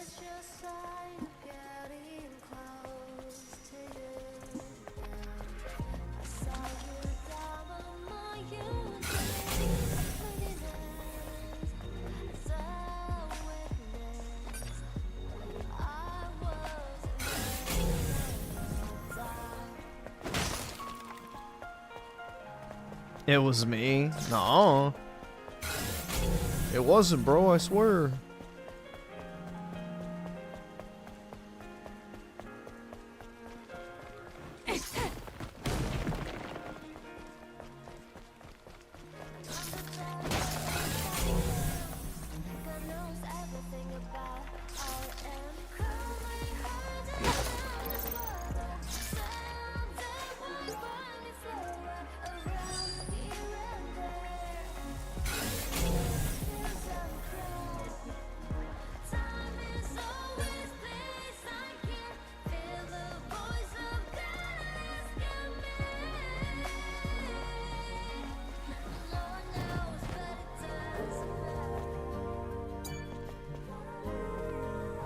Yeah, I'm not a huge fan of a lot of the music in this game. Oh, Rachel Ziegler definitely has a full bush. Yeah, she's like that type of chick who does it out of spite for men. Yeah, absolutely. That's a nasty cunt, bro.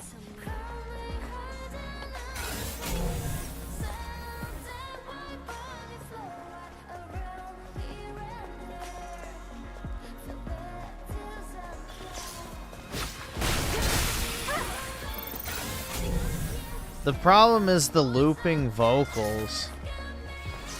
If it was just instrumental, it'd be fine.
Yeah, I was about to say, I thought there was something else back here.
Oh shit.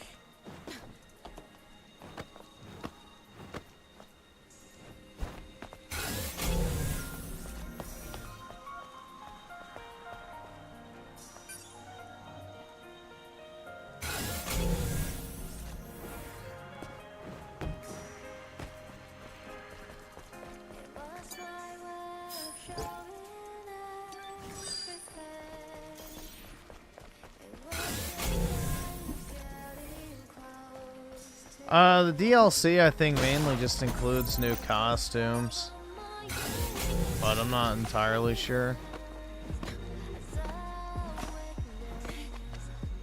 I didn't really do any research on it, I just bought it, so.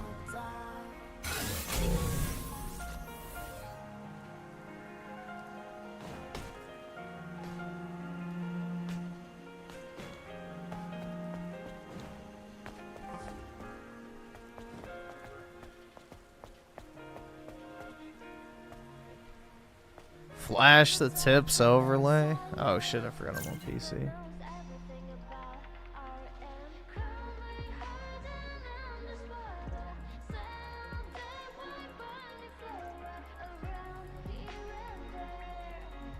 Give me money! Give me money! Give me money! Give me money! Give me money! Give me money! Give me money! Give me money!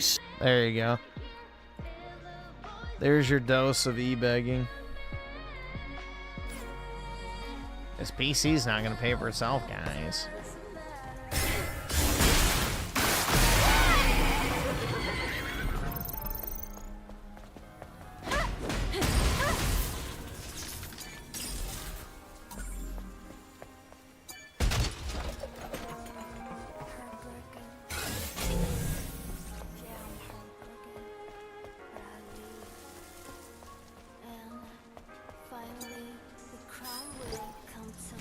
I gotta do it every 10 minutes, true. Yeah, I was almost tempted not to even stream tonight because I was tired. I didn't sleep yesterday, so after I got back from that parade thing and walking my dog, I was kind of like, I don't know. I ended up just taking like a 2-hour nap.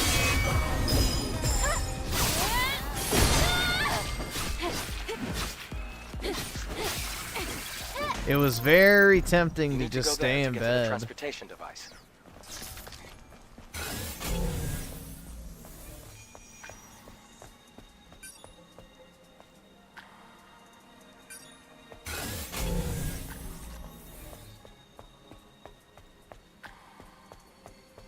Even El Palo didn't want to get up.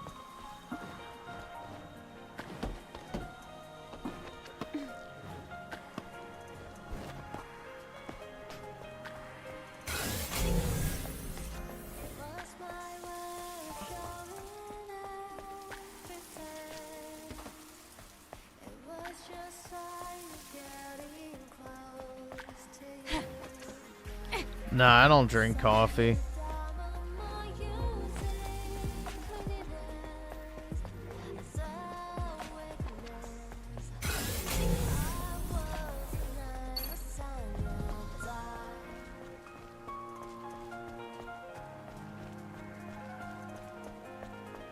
I don't think you can push this one.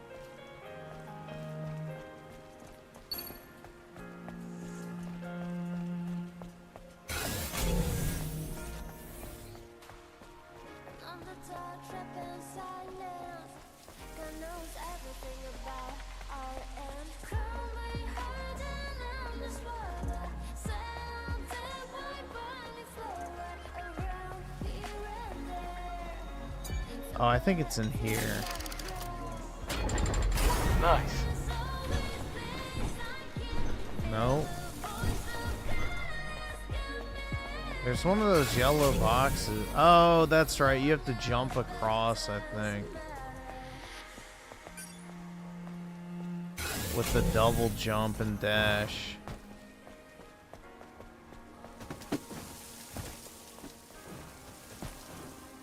I forgot how long it is until you get the double jump.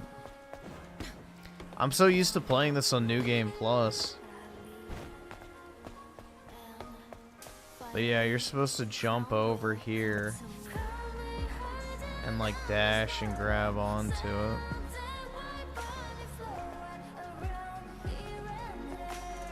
Oh no, actually there's some I take it back. I see some yellow paint.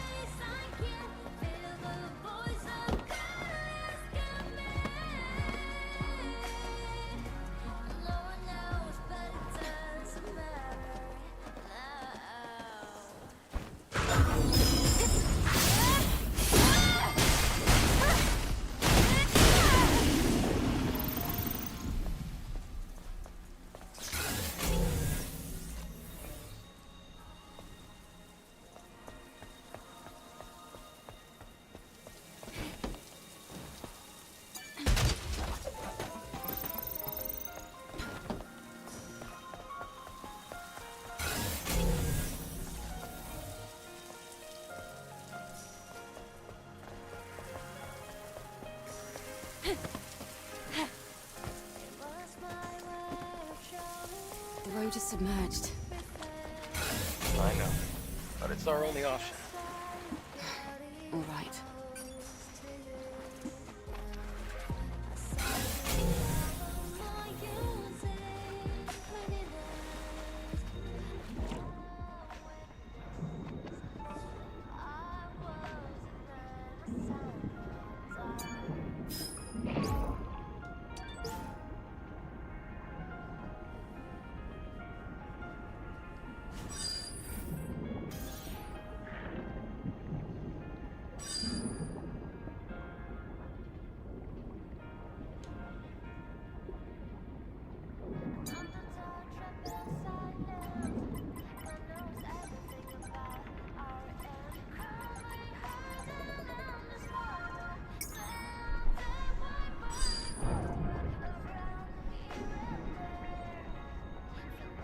Alright, go.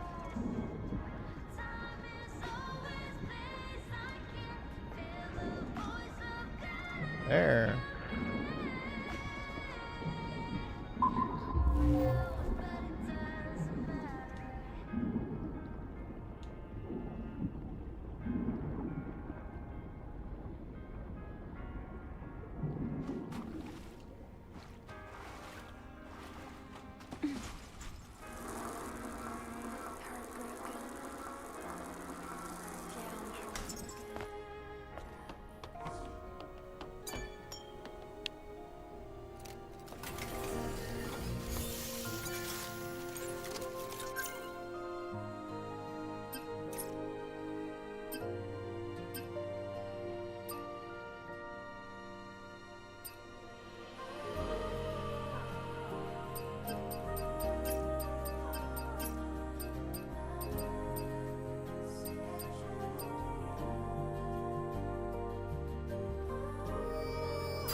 They knew what they were doing with this. Yeah.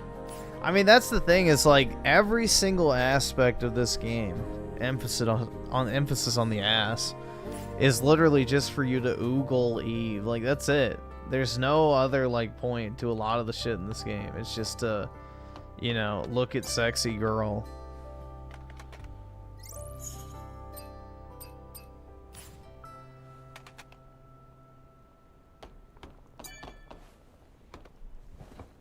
Adam, I was very surprised when I first met you. Why? Back in the colony, we learned that everyone on Earth was completely wiped out. I'm sure it must have seemed that way. But you can't expect Mother Sphere to know everything. Then there are other survivors out there, like you. Nah, you can literally see the Yes. razor burn But it's on rare to see Eve. them. If Earth you is zoom still in pretty enough on inhospitable certain to skins heat. and get enough lighting, you can literally see the razor burns on her skin. Like, the amount of detail is actually pretty wild.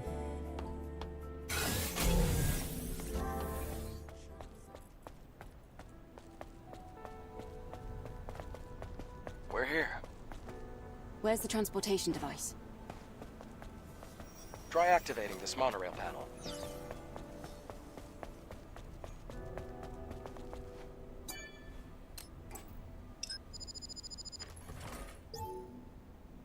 You have to reorganize the code in order to restore power.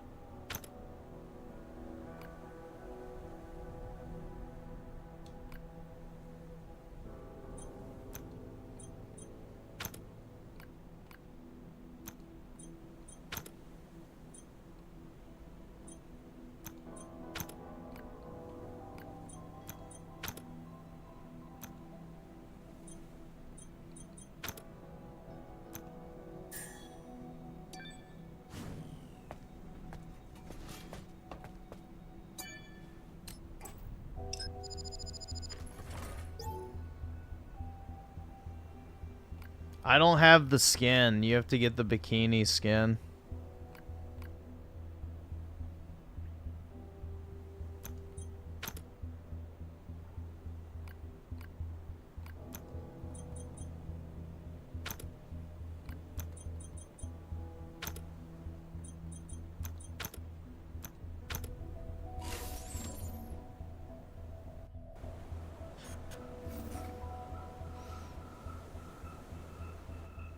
That's great. Also, activating it the makes it monorail panel easier if again. you have double jump too.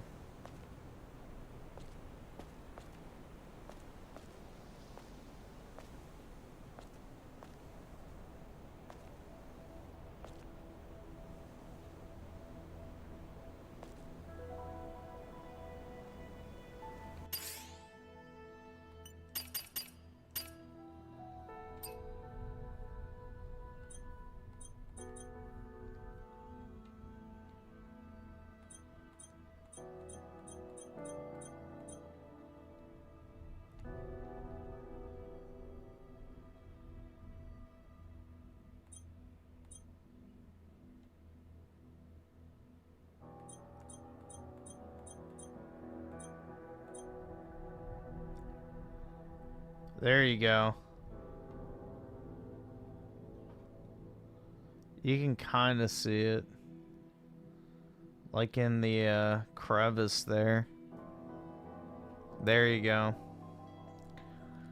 See how it's like slightly red? What does my girl think about this game? I don't have one. Duh.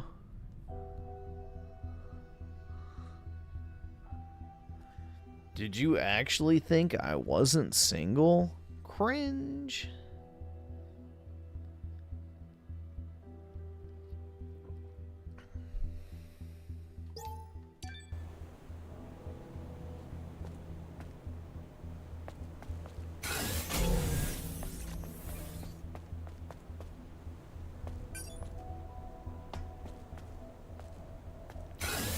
Do I strike you as the type of guy who isn't single? I don't know. Be surprising.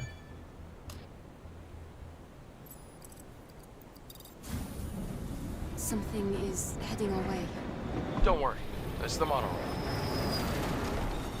This ancient electronic device is our transport. All right then. After you.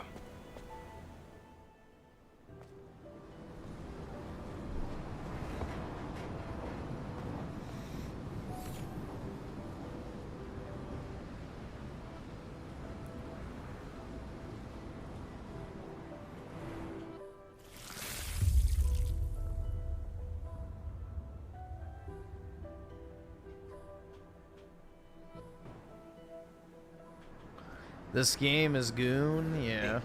Are you all right? It is a Coomer game.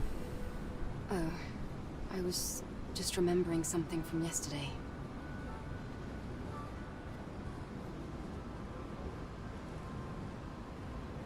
The city, it's so quiet and so lonesome.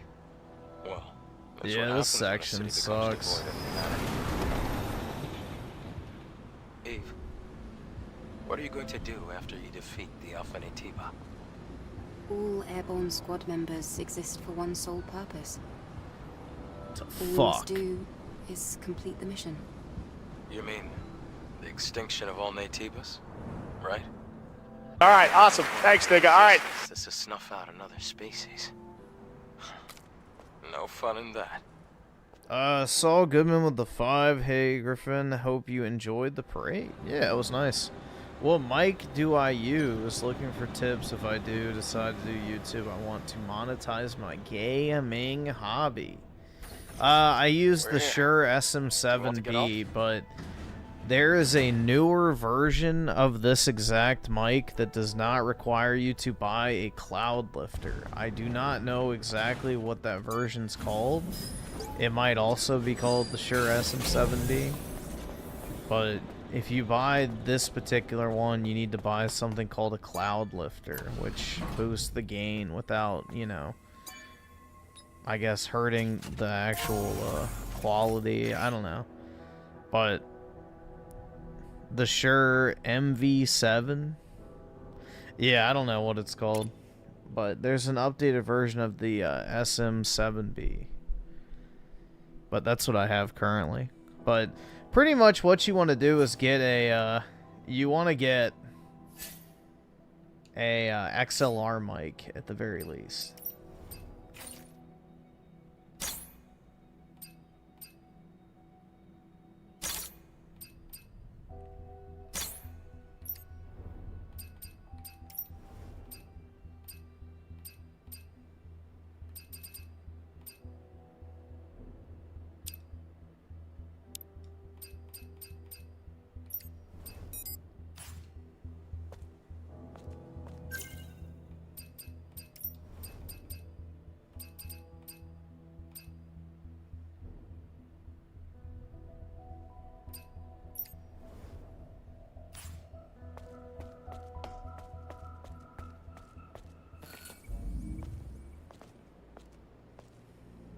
Looks like this used to be a plaza.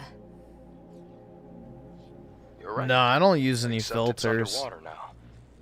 It's just, I have, right now, I just have it good plugged thing is into you like won't a have to go in basic water. ass XLR audio interface because my records other is that one way. started messing up, which I should probably try and re-download the software on this computer. See if it works, but... Yeah, right now I just have a Scarlett Solo audio interface, which is extremely basic.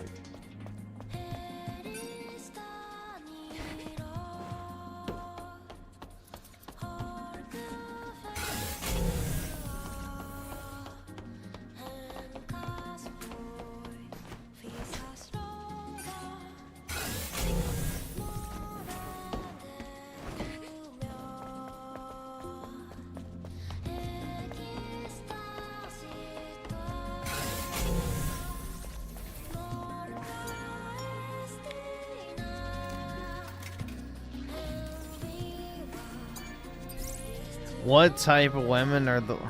You know the answer to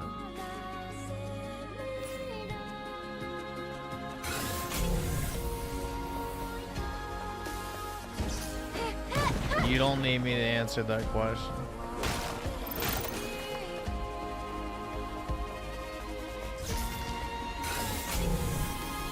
Ask yourself this one. Which group of those has a higher, violent crime rate by a factor of 2 than white men?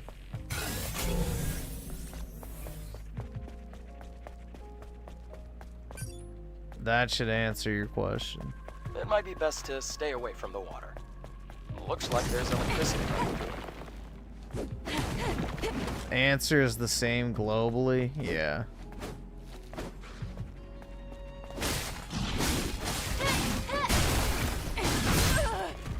It is a fact.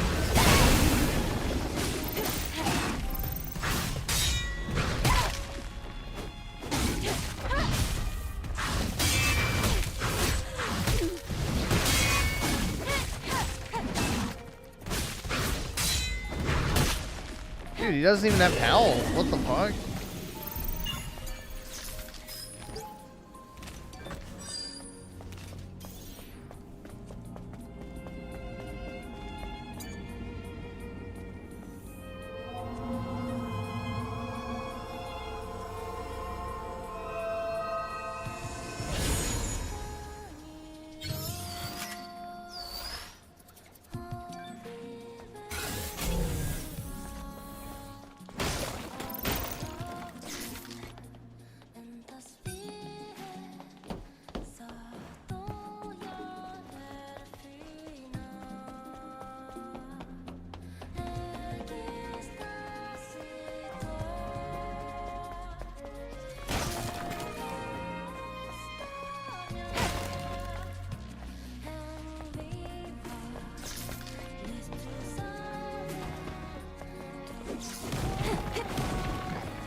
Oh, that's right. You can't interact with this shit.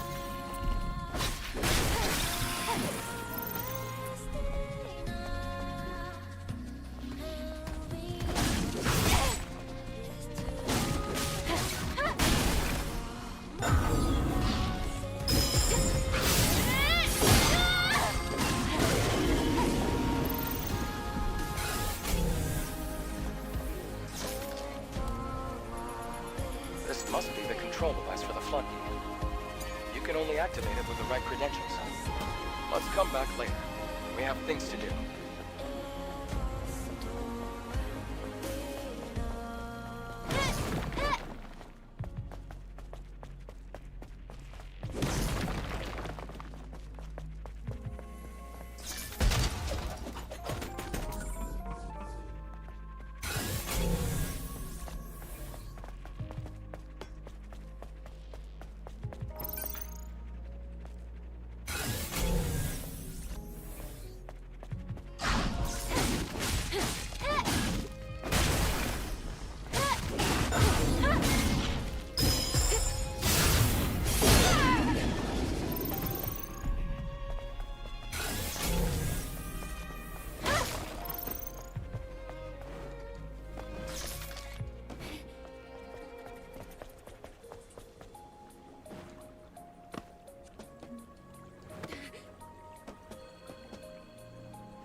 Yeah, this section of the game sucks dick. This is the worst part of the game, hands down. It gets so much better once you get past this section. I still don't like this part. Once you get on New Game Plus, it's a lot more manageable because you can just, you know, skim through basically.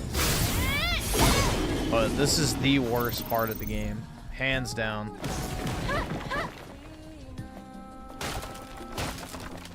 It genuinely sucks.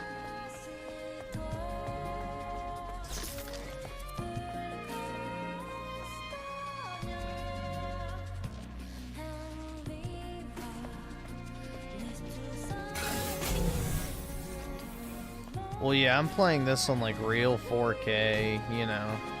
I'm getting like 230 FPS, but yeah, it's completely maxed out.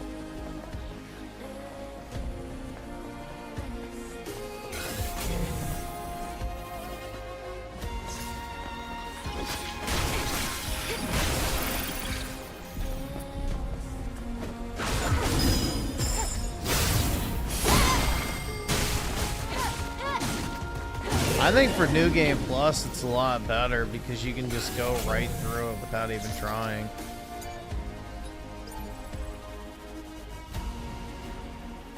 As I thought. It's locked. The security code will be in one of the Legion's soldiers. We have no choice but to search them all. Let's look for the Legion in the square building.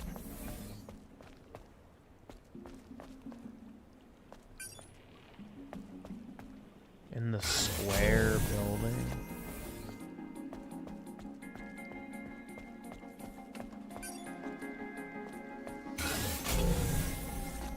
Did I miss it over there?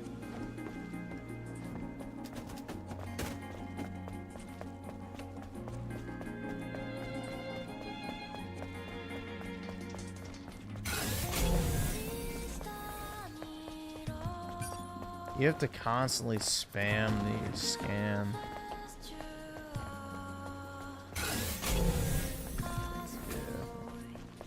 Yeah. Okay, yeah. I think this is the guy who has it. I see a hidden note here. Yeah. Great. Let's go back.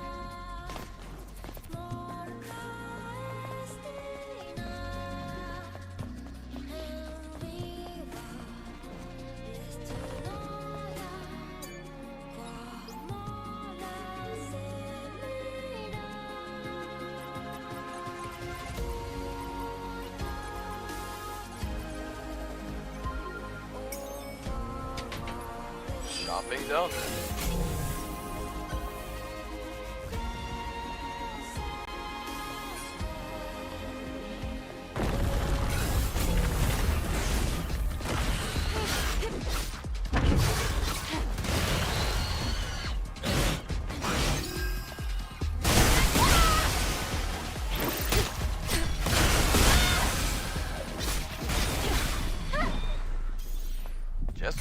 expect from a pro.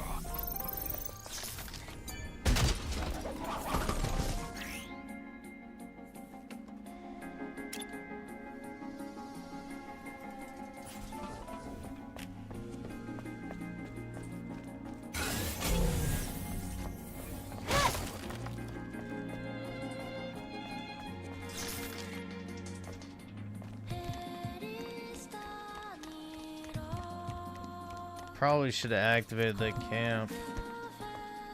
Yeah.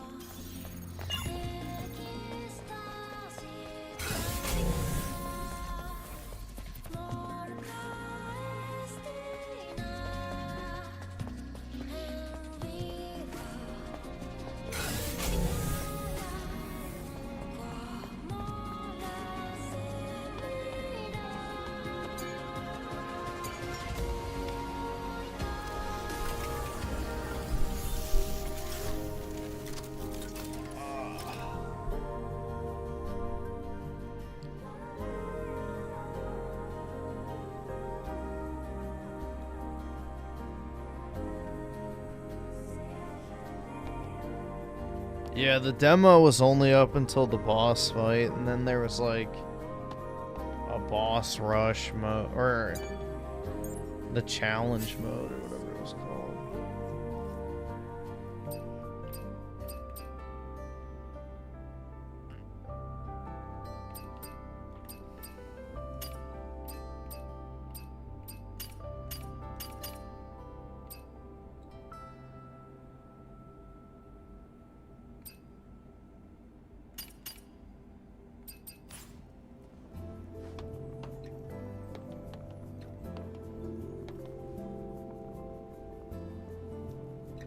All right, awesome. Thanks, nigga. All right. Mute Scotty, man. He's retarded. All right.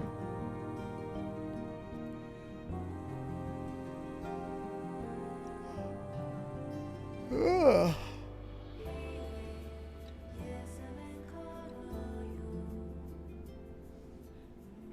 Yeah, dude, exactly. He doesn't want to play as a hot chick. You know, part of me does feel bad for Phil, because, you know, he has to pork the piggy, but, you know, he married it.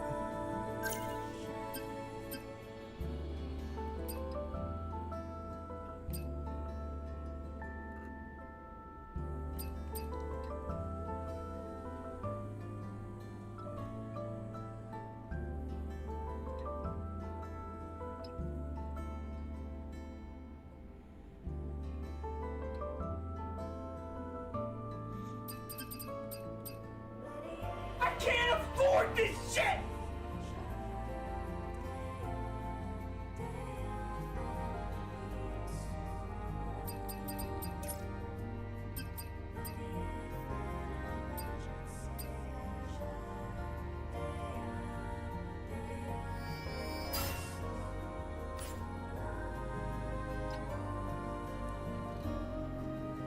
Yeah, didn't he demand like $15,000 or something to play this shit?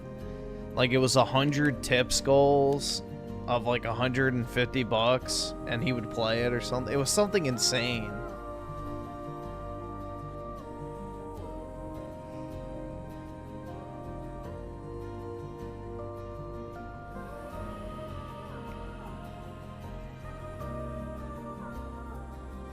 He wanted like 15 grand or something, I think, total to play it.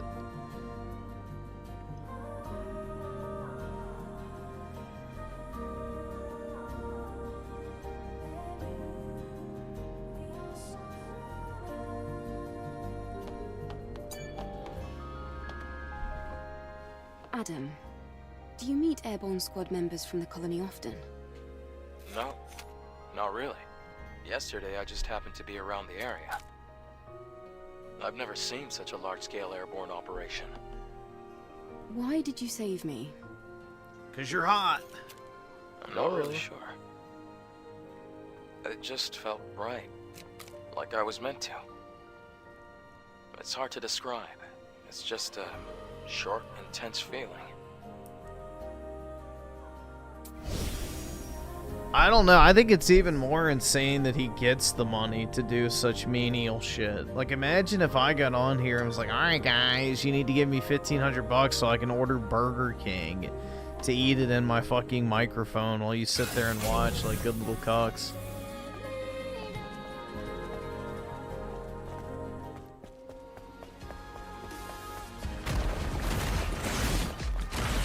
It's very fucking weird.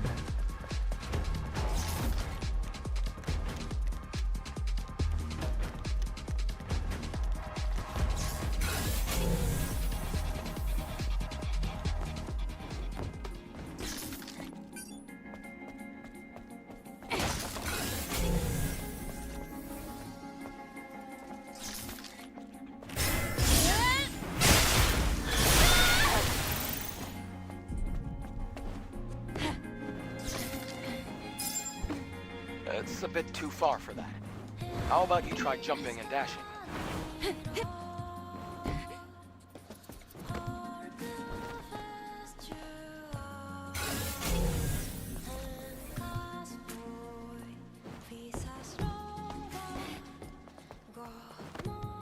This part is pure padding after this. Everything looks like an apocalypse. What? Nothing. Just talking to myself.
This is where I had to fish for hours to get that stupid fucking fish I was missing.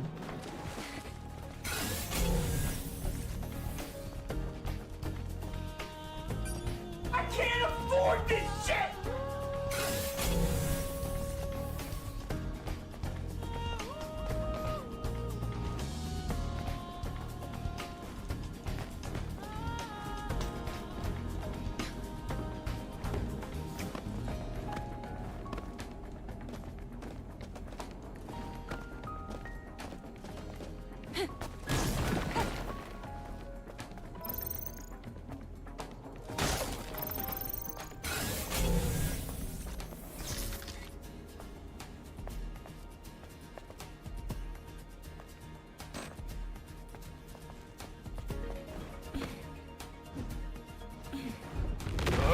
Watch out!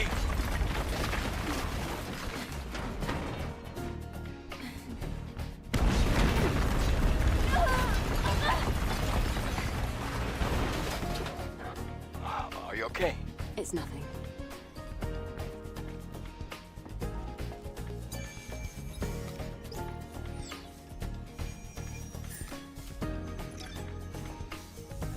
I need a 4-digit password.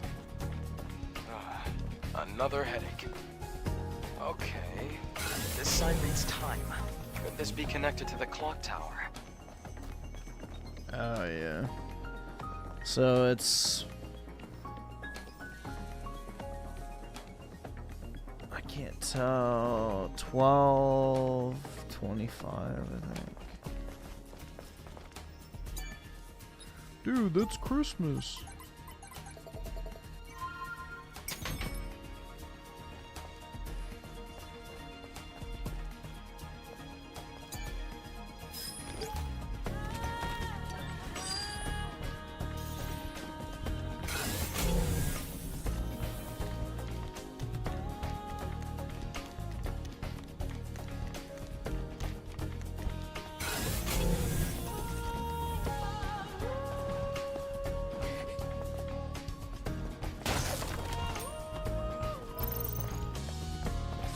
I can see the Hall of Records.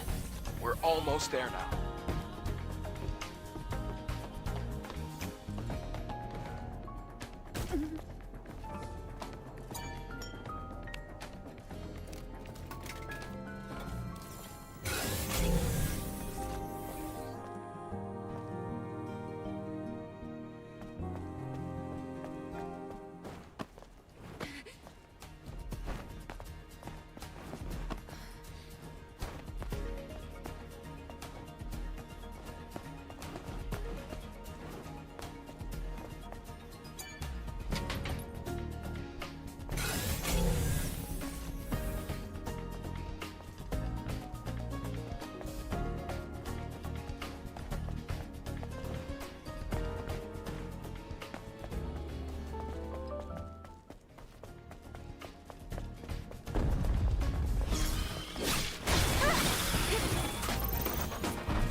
I hate this enemy type so much.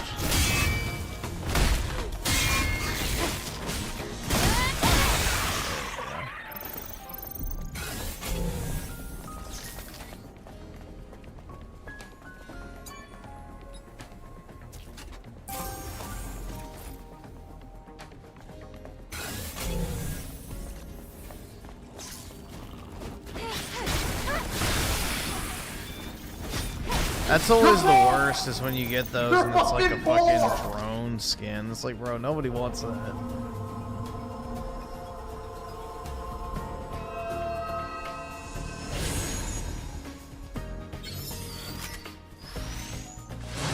Beta.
Yeah, I don't know if this has cross-save with PS5 or not.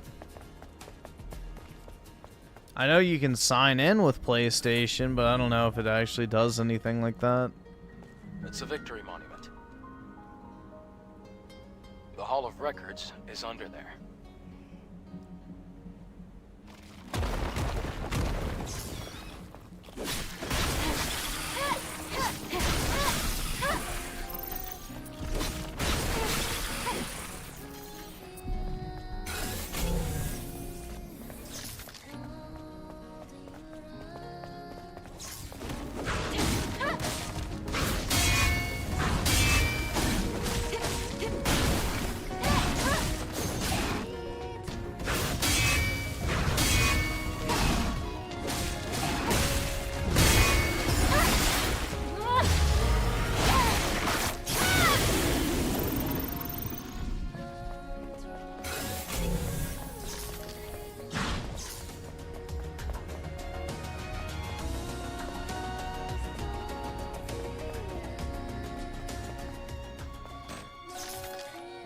Looks like the fusion cell's dead.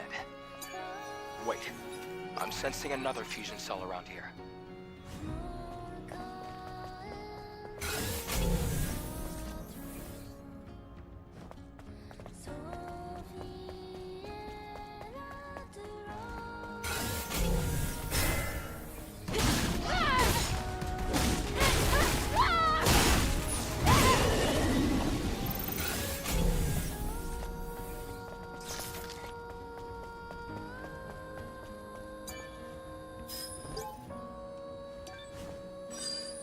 I scanned the credentials.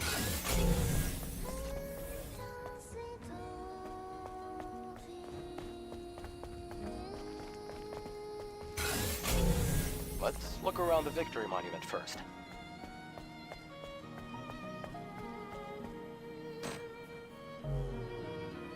Nothing's happening. Nothing ever happens. It wasn't like this before. The system was put through a reset when the power was cut off. I'll have to verify the credentials once power is restored. Why don't we force our way in? Let's not do that. Let's see. The Donald safety Herb system with the goes off, fives. we'll never be able Hello, to enter. comrade gaming. How's life in the Soviet America? I know. And what's happening with World War III? I'm out of the loop. Also, was the parade cool? Yeah, it was pretty cool. So, yeah. Democracy didn't come to an end like the fucking shit libs love to claim, but yeah. It was a pretty good time for the most part. So, it's nice to actually be able to go to DC and it not be, like, sketchy as fuck. So, being behind all that security is nice. And let's see, also the 5. Appreciate it, bro. Send the No Kings protesters to the prison colonies. Let them forcibly work in the lead mine. Yeah, I agree. Either that or just have them face the wall. Either or. You know, I'm not picky.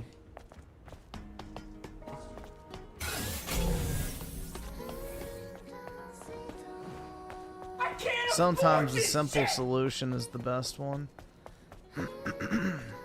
These stairs lead to the power control room.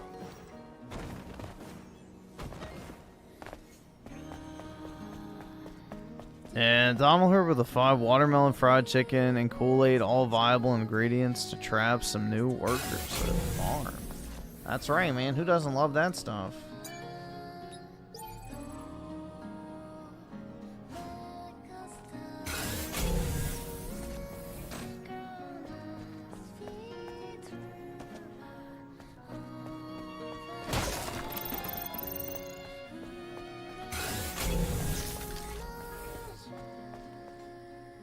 Alright, I'm at a loss. I obviously missed something.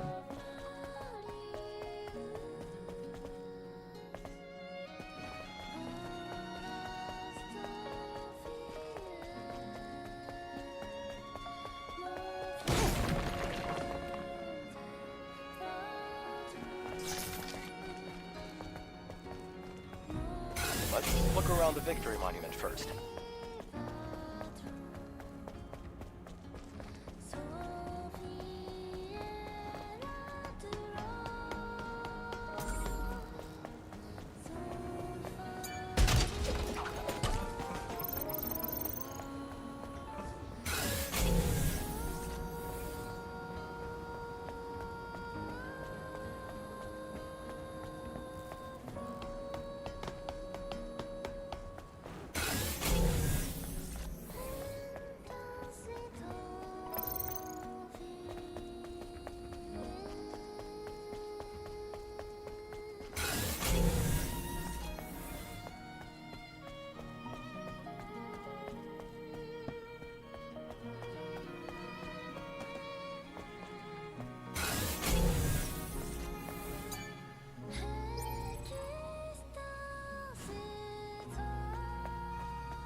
Where the fuck is the code?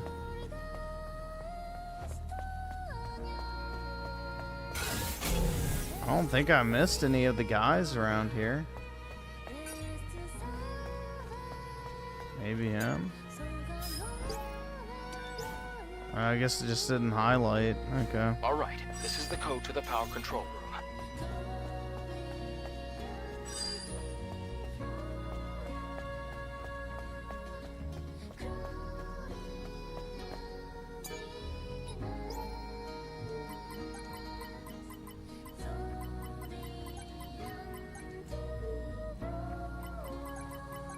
Cock. There we go.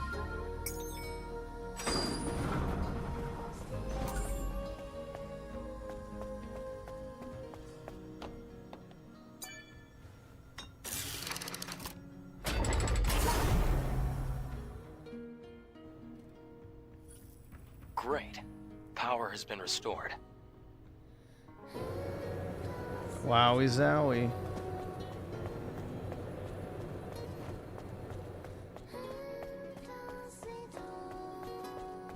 And EV7 with the 2 beating Sephiroth and remake on hard was kind of, yeah. The hard mode on those games is, as the name suggests, very We'll head hard. down to the Hall of Records. And Donald Hurd with the 3. Thanks for the gay pair, bro. And also for the 4 with the heckin' Paparino. Big ups, dude.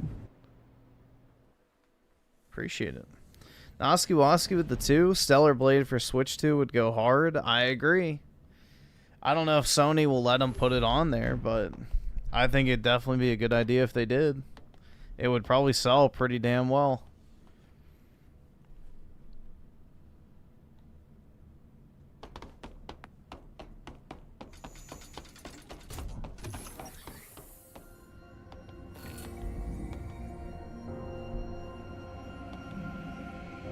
I can't believe we're in the Hall of Records. It's like a dream. Now, all we have to do is find the hyperdrive.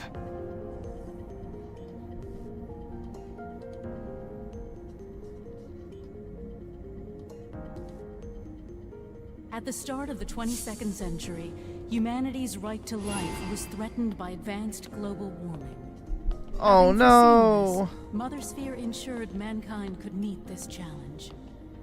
The eons-long process of natural adaptation resolved near instantly. The body cell replaced the heart and made it possible to survive in environments without oxygen or water. Thanks to advances in biotechnology and nanotechnology, the inconveniences of aging and disease were a thing of the past. This created giant leaps forward in the development of hazardous industrial spaces and space itself. We can now withstand the crushing pressures of the deepest oceans and even exit a space station without the need of a spacesuit.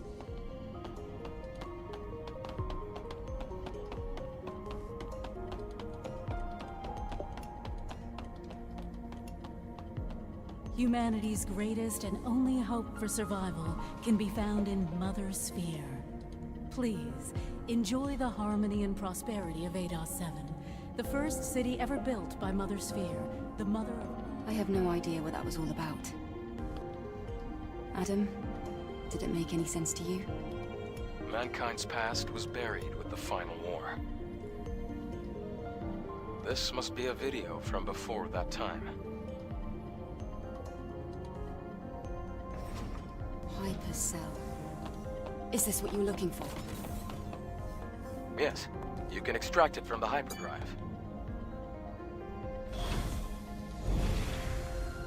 Where does she put it, dude? I'll tell you where. Great, we accomplished our first objective. Let's go before the emergency power runs out.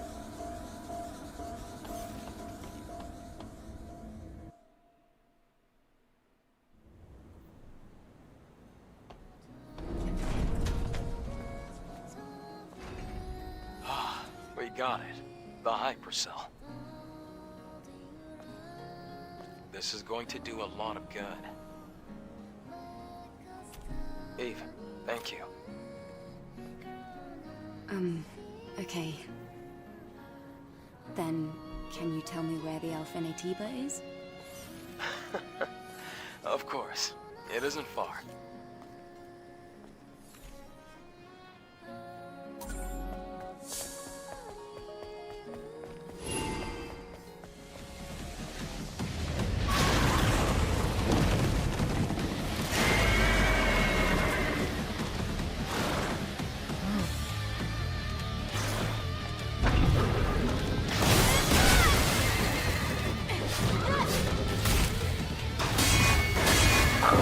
Nice cock.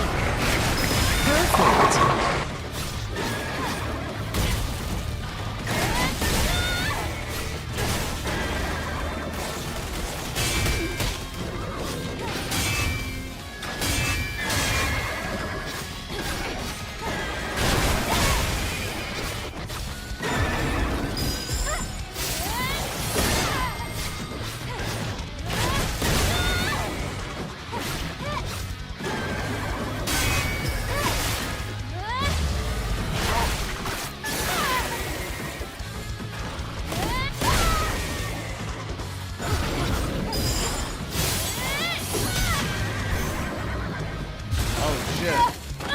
I forgot about the stupid fucking QTE at the end.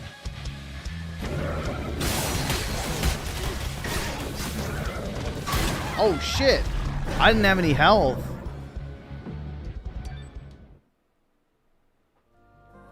Fuck. I wasn't paying attention. I'm used to just playing this shit on New Game Plus where I don't have to think about it. Yep, the one-handed playthrough, dude. It bit me in the ass.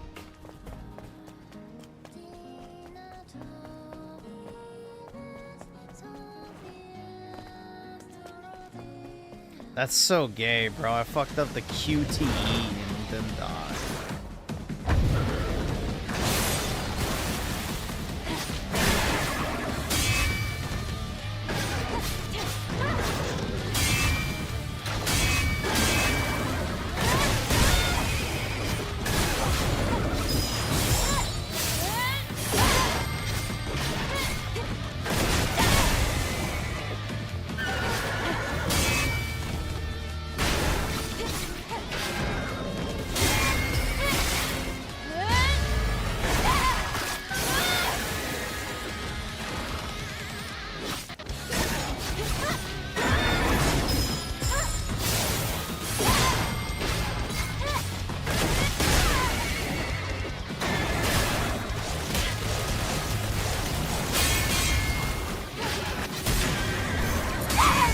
There we go.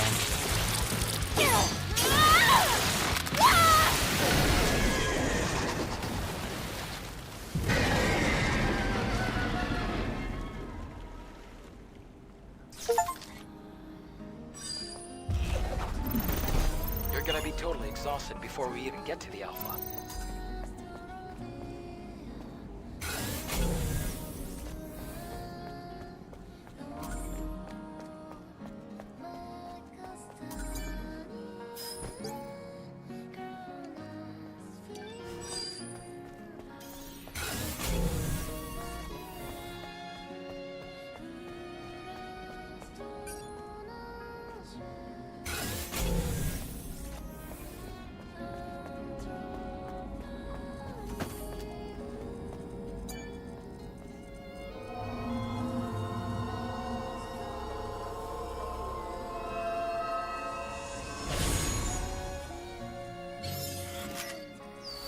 Beta. Oh yeah, dude.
that never withers.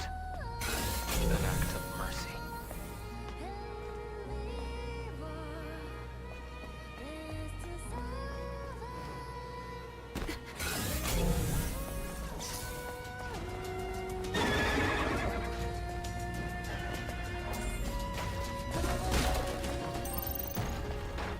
There should be a human around here, I think.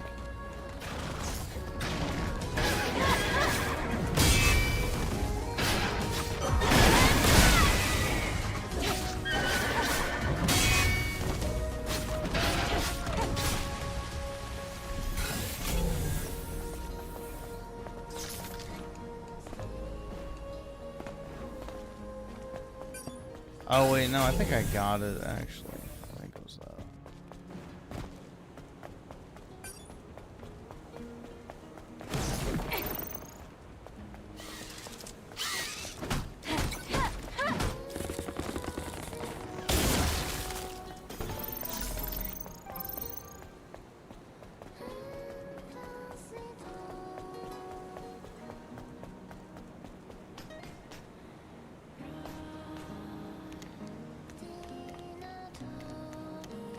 Yeah, this part up here is really annoying.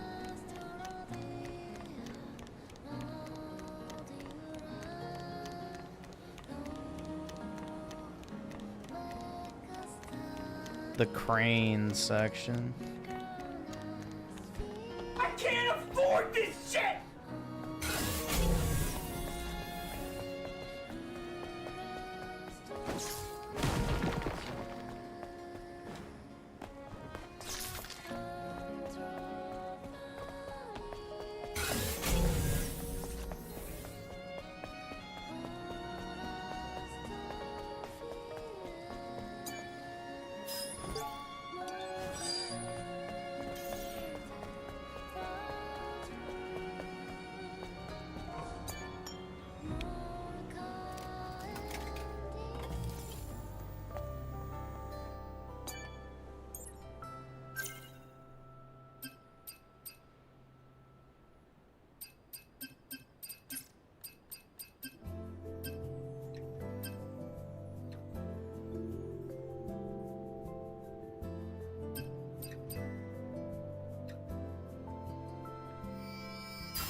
Let's see, Tony Esquire with the 20. Really appreciate it, man.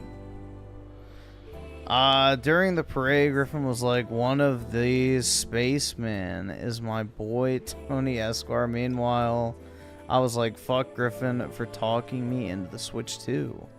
All of these kart racers drive like it's the Daytona 500. I'm trash. Sorry, man, you'll get good. You just gotta drift. You gotta drift. But yeah, the parade was pretty cool, honestly. I had a good time. The fireworks at the end were really sweet, too. But it's nice when they actually do stuff like that in DC that you can go to instead of, you know, the typical lib shit. But yeah, I thought it was a pretty cool thing. I'm glad I went. But really appreciate it, man. Big ups. Donald Hurd with the 5. Hope you didn't start an insurrection, Griffin. We can't have that. Meanwhile, illegals waving Mexican flags. I know. But we can't deport them, man. That goes against the Constitution. It's just so fucking retarded. It's infuriating.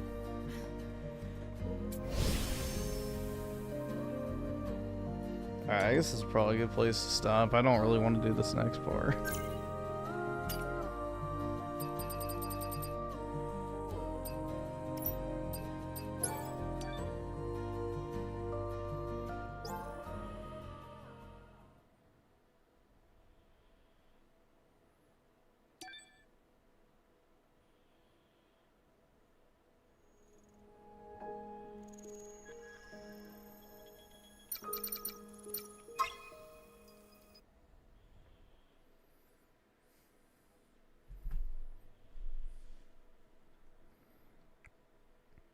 Alright, I have officially played the game.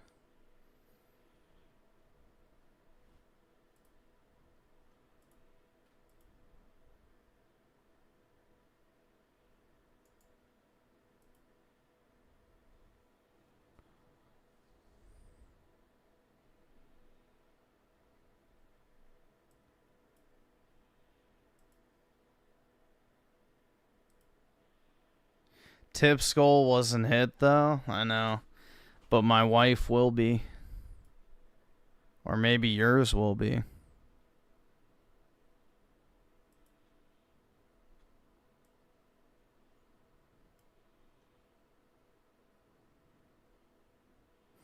It's infuriating in Australia, and I'm angry. Wait, I'm even angry for y'all. It's the entitlement I don't like about it. Yeah, it's just... It just proves that there are, you know, very dark forces at play that are trying to force us to dramatically shift the racial demographic of our country. There's only that's the only way to look at it. So it's the only way to look at it. Dark magic users, yeah. Something like that.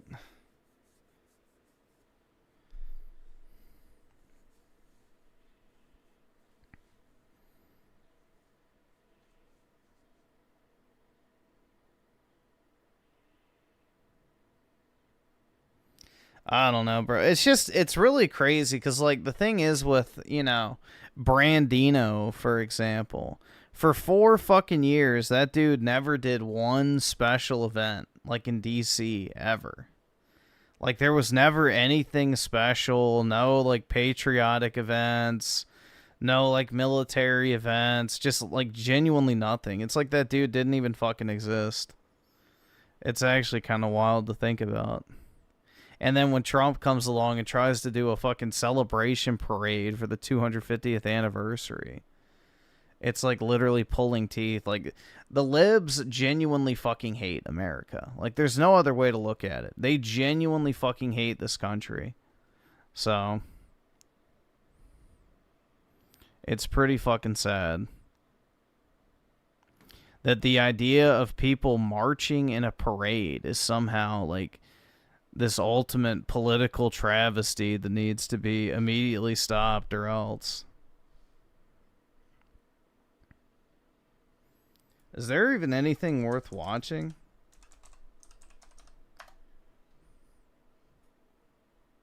I don't want to rip shit. Why the fuck did it autofill to that? Nope, nothing there. Is there even anything going on? Let me check. I honestly have not been paying attention to anything gaming related today. At all. Yeah, even N4G only has, what, 7 articles that are rated, like, slightly popular.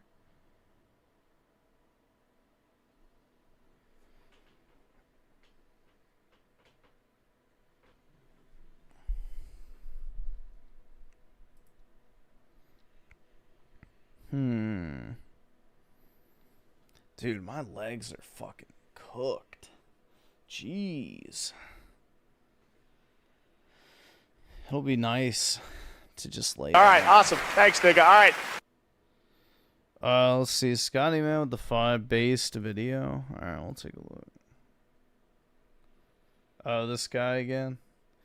Hating white people is normalized and I'm sick of it. Hating white people is normal. Yeah, it's because they're jealous. Normalized. I'm diving straight into this because the topic is heavy and there's no sugarcoating it at all. Hating white. And Donald Herb with the 5. These protests seem all pre-planned, like someone was waiting for something just to push all this trash. It doesn't seem natural at all, not to this extent. Yeah, that's George Soros. He's the one who funds all these like protests and shit like that, so you can thank him for that. people has been normalized in ways that are insidious, deliberate, and deeply destructive. It's not just a cultural vibe or a passing trend. It's a coordinated effort that's been woven into the fabric of media, politics, and global narratives. Propaganda from NGOs, foreign governments, and the Democrat Party has fueled this fire. Movies and video games have turned evil whitey into a default villain, and recent events like the Austin Metcalf case and the brutal massacres of white farmers in South Africa show just how ugly this has gotten. I'm sick of it, and I'm going to break it down. Let's start with the propaganda. Non-governmental organizations, or NGOs, are often seen as do-gooder groups, but many have become engines of ideological warfare. Take organizations like the Southern Poverty Law Center or Amnesty International. These groups, under the guise of fighting hate or promoting human rights, have increasingly labeled anything tied to traditional Western values or, let's be honest, white culture as problematic. Or the The ADL. SPLC, for instance, has smeared mainstream conservative groups as hate groups while ignoring actual violence from far-left factions. Their reports get picked up by media, schools, and even tech companies to justify censorship and deplatforming. This isn't about fairness, it's about framing whiteness as inherently oppressive. NGOs like these churn out studies and talking points that equate white identity with white supremacy, and it's not a coincidence, it's a strategy. Then there's the role of foreign governments. China has been explicit in their information warfare. China's state-run media like Xinhua, and I know I'm butchering that, or CGTN, pushes narratives that amplify racial division in the West, painting America as a racist hellscape where white people are the root of all evil. Don't forget how Chinese NGOs funded left-wing groups in the US who basically didn't like white people and helped fund the BLM riots in 2020. They do this to create chaos and infighting in Western culture and to deflect from their own human rights abuses like the Uyghur concentration camps or Hong Kong free speech crackdowns. By hyping up anti-white sentiment, they weaken Western cohesion and they just cause chaos. They've spread memes and fake stories that pit racial groups against each other, often portraying white Americans as greedy, imperialist villains. China and other similar countries don't care about justice. They're playing chess, and anti-white propaganda is a pawn to destabilize their rivals, which is the US. The Democrat Party's role here is impossible to ignore. Over the past couple of decades, their rhetoric has shifted from class-based unity to race-based grievance. And before I continue with this Democrat Party-specific thing, just know both parties of the government are corrupt and they don't care about you, okay? Anyways, figures like AOC, Ilhan Omar, who was born in Somalia, by the way, and is arguably not American, not to focus on her race, but to demonstrate we have elected officials who barely came to America a decade or two ago and are arguably not American. She also admitted to fraud, where she said she married her brother so that he would get citizenship. Anyways, this is an elected official, by the way. And Rashida Tlaib, who've been embraced by the party's intellectual wing, push ideas like whiteness being a disease or white fragility as a moral failing. And also, they like to call for reparations. That happened 160 years ago. Reparations. Well, white people were the ones who also fought to free the slaves. I mean, like, this is ridiculous. Dude, if black people actually got reparations, the only thing that would happen is the Gucci stock price, the Louis Vuitton stock price, the Apple stock price, and the BMW stock price would go up. That would be the lasting effects of reparations. That is literally it. Like, the idea that reparations would do anything is just comical.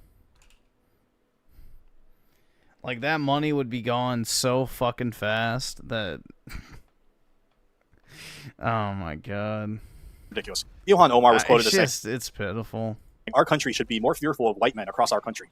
We should be profiling, monitoring, and creating policies to fight the radicalization of white men. Radicalization, you say? You're painting them in a negative light nonstop. Or when AOC implied that Congress has too many white men. The party's messaging, whether it's Kamala Harris talking about equity or former President Biden's DOJ prioritizing racial justice over equal justice, implies that white people are the obstacle to progress. Their 2020 platform leaned hard into systemic racism narratives and, without evidence, framing white Americans as beneficiaries of unearned privilege. This isn't just politics, it's a deliberate choice to vilify an entire racial group. And what was the result? A culture where hating white people isn't just acceptable, it's righteous. Now, let's talk about pop culture, because movies and video games have been weaponized to hammer this home. Hollywood's obsession with representation has morphed into something more sinister. The systematic portrayal of white characters as villains or buffoons. Look at any recent movie on Netflix. This is how the cast is. Are you ready? It's a stupid white man character who can't get anything right. Smart and reasonable black guy character who always has a solution. Middle-aged soccer mom who was always a former government agent for some reason. In the Netflix show Adolescence, which is about a British knife killer who stabbed a girl to death on a bus, and it's based on real-life cases such as the Southport murderer, they race-swapped the actual killer from a black man migrant to a white kid native to the country, and the story has it so he was radicalized online by the Red Pill movement. It's absolutely anti-white. In The Last of Us Part 2, the game's white male characters are often portrayed as brutal or morally bankrupt, while the heckin' diverse cast gets to moral high ground. This isn't accidental. Writers' rooms and studios under pressure from activist groups and social media mobs have made evil whitey a trope. Think about Star Wars: The Last Jedi. Luke Skywalker, the ultimate hero who happens to be white, is reduced to a cynical old man who's failed everyone. The message was white masculinity, white heroism. These are relics that need to be dismantled. Don't get me started on the movie Dear White People. Okay, so what if I made a movie called Dear Black People? You wouldn't even be able to watch it in the movie theater anyways because too many black women would be talking. Video games are even worse. In Far Cry 5, the villains are a white Christian-adjacent cult. True. Because, of course, they are. Life is Strange has a white guy who appears to be a MAGA guy going around physically assaulting children because they're immigrants. Wolfenstein has a protagonist being lectured about not doing enough by a black communist woman, even though Blazkowicz is literally the boogeyman for the Nazis in the series. Video games where the character creator doesn't let you make Norwegian-skinned, Irish-skinned people like Hogwarts and Mass Effect Andromeda. We already have background knowledge and evidence of some game devs making games that hate white people. So it makes sense when we see this ideology in their video games. Tech industry is filled with liberalism already as it is. Meanwhile, games get praised for diversity when they sideline white characters or make them the punching bag. The gaming industry, much like Hollywood, is riddled with consultants and DEI mandates that enforce this. It's not about storytelling anymore, it's about signaling virtue by making white people the bad guys. And it's about brainwashing kids. So. And when you grow up consuming this, it seeps into your worldview. White people are the problem, always. This brings me to the real world consequences because this isn't just abstract. Let's talk about Austin Metcalf. You know what? I agree. White people are the problem. So we should just, quarantine off Europe and the United States. And, white people have their area and everyone else has their area. And let's compare what happens to those two zones after 15 years. I am all for it. White people are so fucking evil. We should just have a white zone and then a non-white zone. And let's see what happens to each zone after 15 years. In February 2025, Austin Metcalf, a 19-year-old white kid from Texas, was stabbed to death by a black teenager in what police described as a racially motivated attack. I will not dignify the killer's name here. What's sickening, though, is the aftermath. A Give, Send, Go campaign for the killer's legal defense raised over $500,000 in days. The comment section was a cesspool, people writing things like, wish more whites were dead, or one less colonizer. This isn't fringe, it's mainstream enough that $500,000 flowed in. Did the media cover or report on the comments left behind, though? No. Barely a peep. Compare that to how they'd cover it if the races were reversed. The silence is deafening and it proves the point. Hating white people is so normalized that even a murderer can be crowdfunded into a hero. Then there's South Africa, where the situation is apocalyptic. White farmers, mostly Afrikaners, are being massacred in ways that are beyond brutal. Since the 90s, it's estimated that 40 to 70,000 white farmers have been killed in extremely brutal ways, depicting extreme hatred, often tortured, mutilated, or burned alive. In 2024 alone, groups like the Economic Freedom Fighters, a far-left political party, have openly called for land seizures by any means necessary.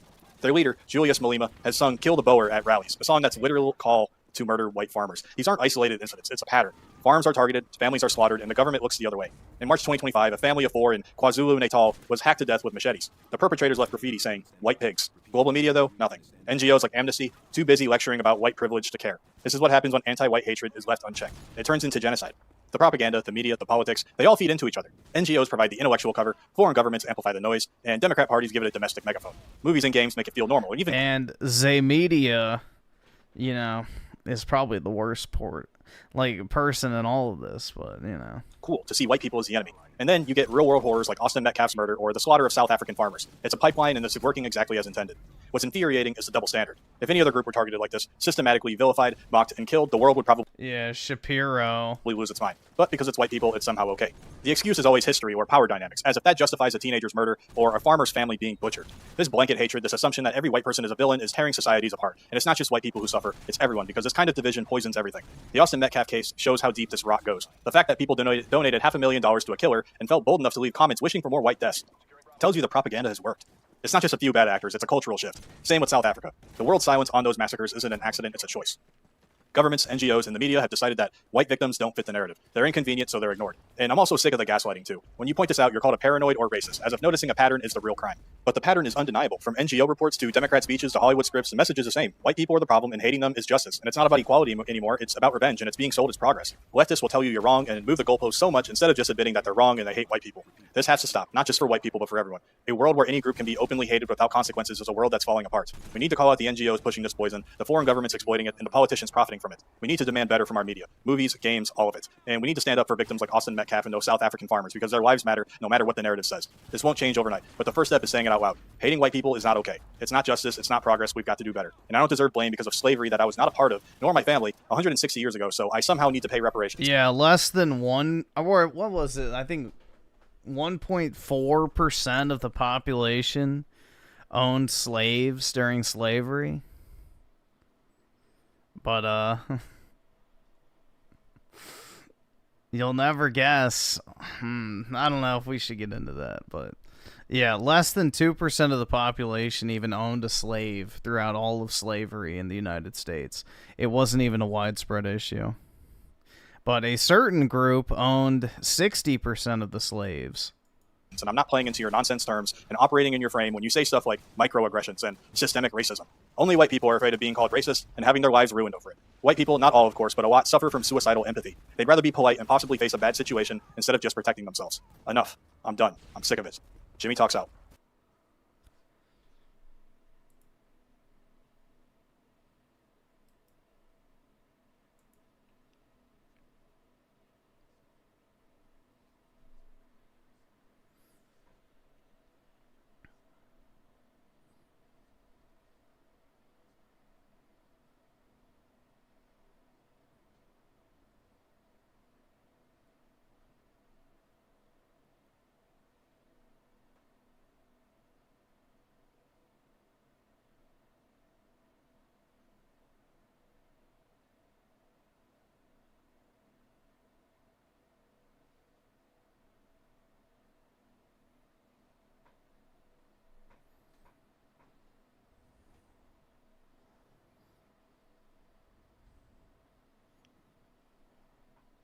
And Donald heard with the five didn't a bunch of former slaves start their own country in Africa? And yeah, it's called Liberia.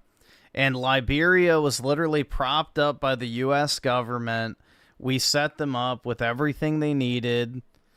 They have the exact same constitution as the United States, with one exception, that only black people can vote. Afford this shit! But yeah, basically they have the exact same structured government as the United States, and it was a miserable, catastrophic failure. I wonder why.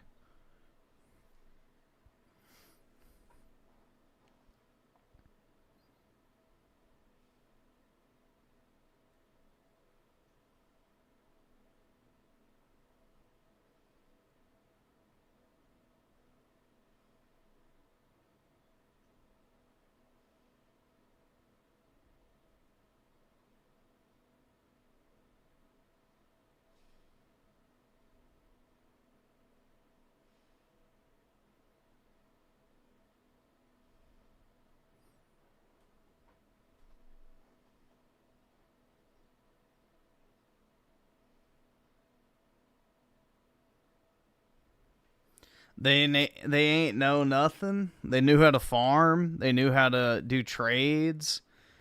I mean, they lived with their masses.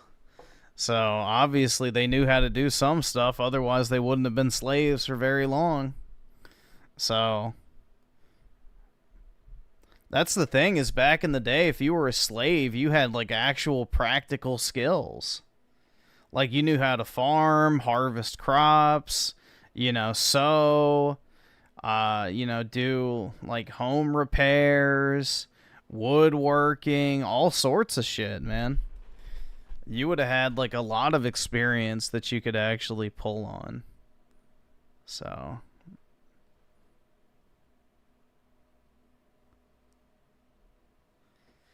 No, it's like the old thing where it's like they sent Africa a bunch of seeds to plant crops and a bunch of livestock to make like milk and dairy products and things like that. And what happened is they killed all the animals immediately and then ground up all the seeds and ate them. So... that is the perfect example of why you just cannot help certain people. You genuinely can't. You can give them everything to succeed, and they will still self-sabotage at every opportunity. Instead of, planting the seeds and growing food, they ground up the seeds and made, like, shitty fucking, basically, like, I guess, flour. And then instead of using the livestock animals to make more livestock animals and like harvesting the milk and everything like that, they instead just killed them immediately and ate them.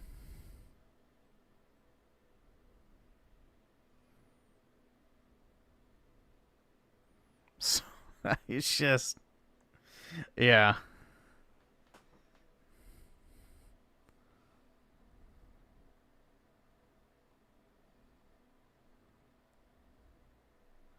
Help your own community.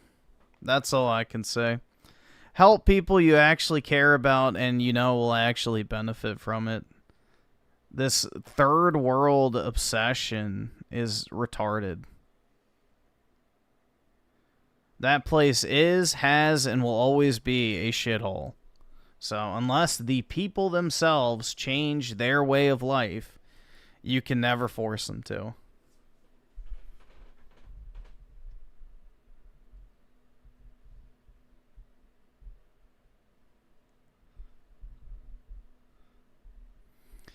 Tony Esquire with the 10. Nah, Griffin, I love my snow bunnies. I don't blame you, man. Especially the in-shape yoga pants runners. Black chicks don't work out. Yeah, because it'll break their nails. That's a no-go. Damn right, I'm a sellout. Just kidding. Not really. Yeah, no, I don't blame you either, man. I don't blame you either. So... Yeah. Obesity, the fake nails, and the attitude is very easy to say, nah, I'm good.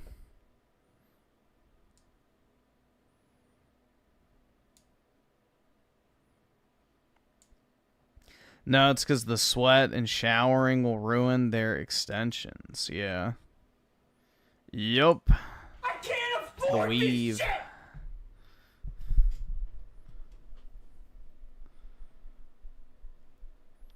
And Donald Herb with the 5, I was told Muslim countries were enlightened and smart people before the white people came along and did crusades and shit. Yeah. Yeah, we see how well that worked out. I mean, this is a genuine question. What has, like, Islam ever built? Like, yeah, they have Dubai, which is just a bunch of skyscrapers in a sinking desert. Like, their skyscrapers don't even have sewage systems. They have to have shit trucks come every morning and literally haul away the turds because they didn't build a sewage system. Their man-made islands and cities are literally sinking. It's just... Yeah. People who become Islam, pilled, I really have to question, like, do you know anything about that culture? Like, I don't know. They built big mosque. Which mosque? Most mosques are just reconditioned buildings. Like, the most famous mosque is the Hagia Sophia, and that was literally a Christian church built by Constantine. So...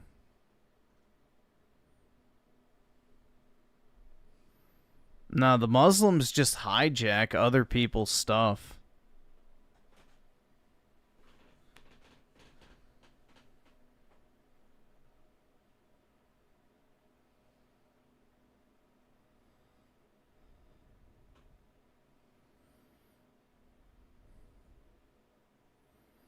Yeah, and the thing is like any semblance of civilization they have is literally propped up on slavery.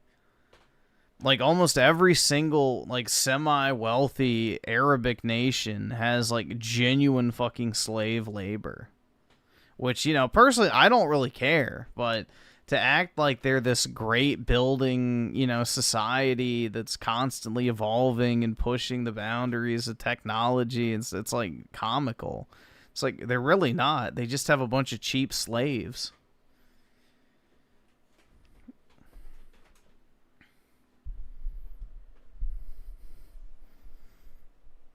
Like, what they do is they get a bunch of Indians to come over. Like, this is actually what happens. They get a bunch of Indians to come over and work, and then they take their passport and then basically force them to work for a certain number of years before they get their passport back and can actually leave. It's pretty fucking funny. But yeah.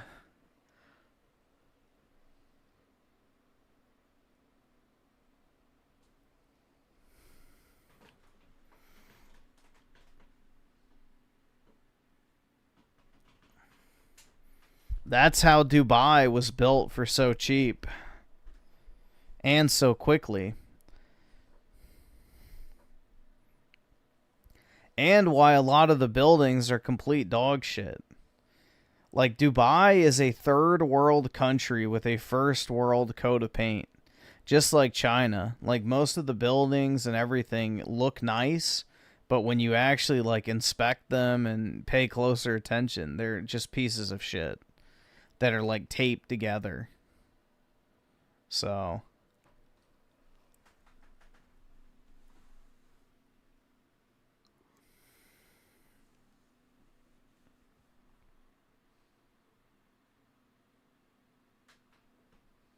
I think Dubai just had like a big skyscraper fire today or something like that. I don't know. I saw something about it, like one of their big skyscrapers like burst into flames or something.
I've heard certain parts of China that aren't properly...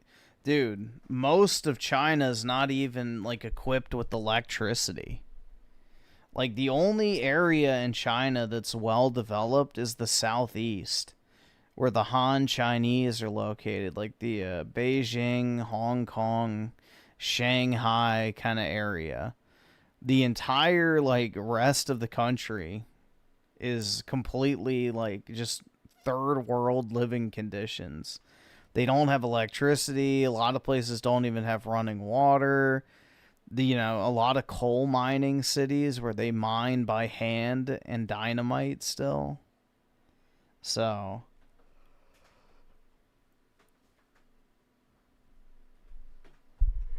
yeah, most of China is incredibly underdeveloped.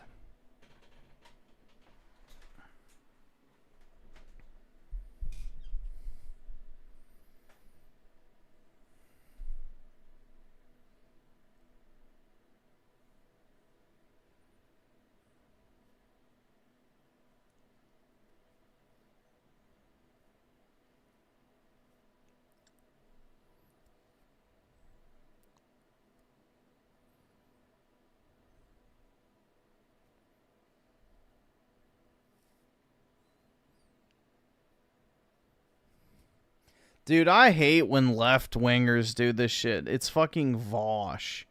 They don't want you to see this. Yes, they do, Vosh, because you are a useful idiot.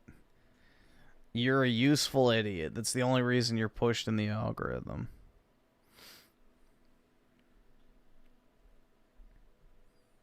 Dude, why are they pushing this fucking dog shit video? That shit was garbage.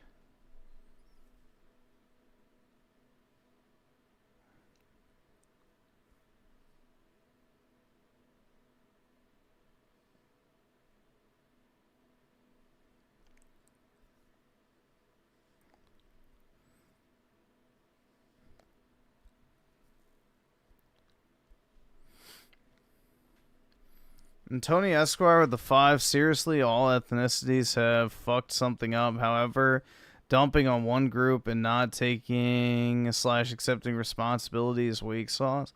Yeah, I mean, that's the thing, especially in the U.S. Like, you're the master of your own destiny.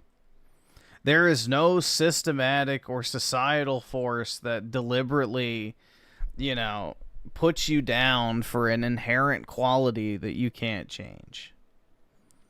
Like, if you want to be a success, you can be a success if you work hard enough and have the correct knowledge. And if you don't, you'll be a failure, just like everybody else. So, you're not immediately put into a bucket of success or failure based on, like, race or anything like that. And, yeah. All right, awesome. Thanks, nigga. They want, equality of outcomes, not opportunity, which is communism. So... no bueno. Communism is genuinely evil.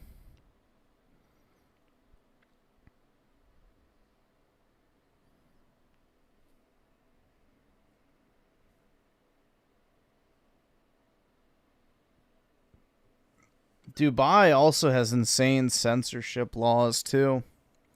You're not allowed to say anything negative about the city on social media if you live there.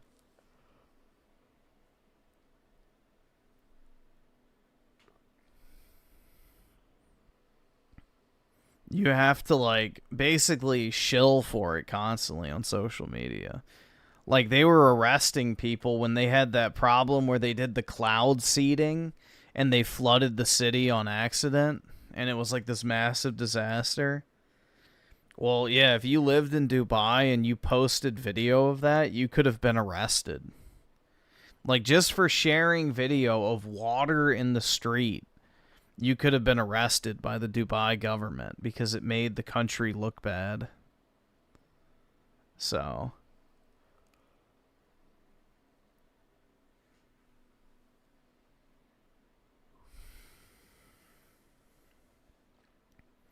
Donald Herb with the 2 thoughts on colonial Spain. Were they based?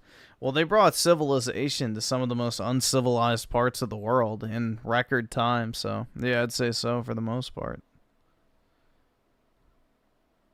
I would have to agree.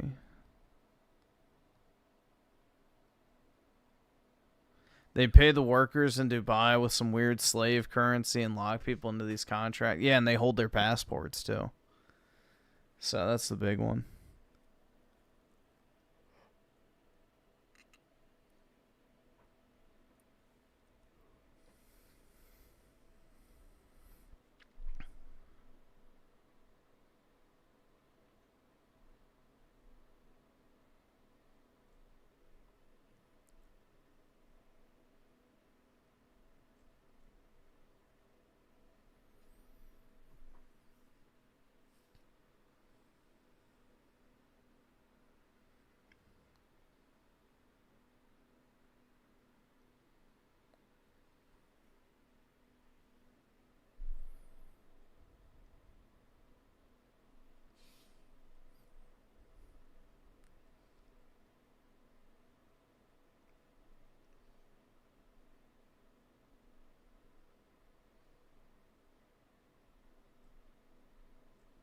Dude, they're really pushing Mr. Shaddy Plays hard.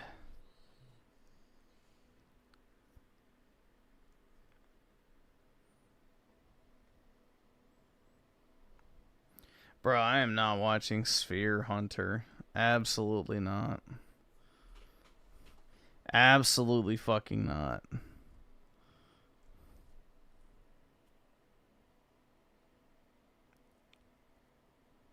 What is this? Hopefully, what is this?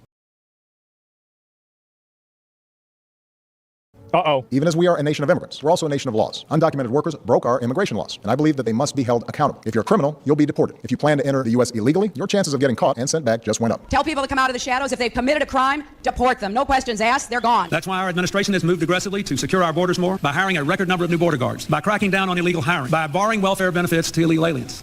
What the hell happened? What the fuck, man? Open borders. That's a Koch brothers proposal. People might not know. The Koch brothers are 2 of the top 10 Republican donors. I mean, that's a right-wing proposal. Yeah, but they're not Republican. Which says... Well, I guess maybe they are, but... They're not American, let's say that. Essentially, there is no United States. You're going to make everybody in America poor. Then you're doing away with the concept of a nation state. They have 2 citizenships, and one is more important to them than the other. And I don't think there's any country in the world which believes in that. What right-wing people in this country would love is an open border policy. Bring in all kinds of people who work for $2 or $3 an hour. That would be great for them. I don't believe in that. What the fuck happened? I don't even... Like, Buzz? You think this is AI or something? Like, I voted for a fence. I voted, like, unlike most Democrats, somebody will like, I voted for 700-mile fence. It's all coming up through corrupt Mexico.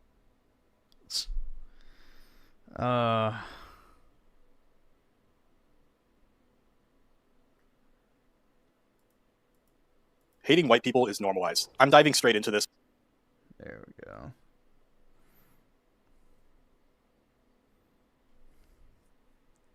How old is Bernie? I think he's like 80 something.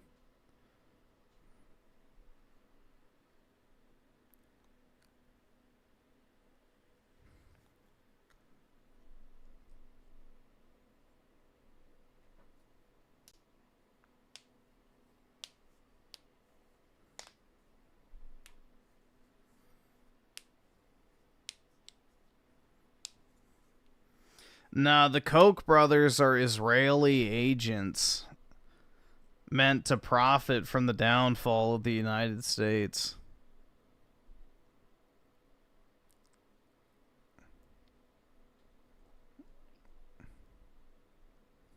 They're Israeli infiltration agents.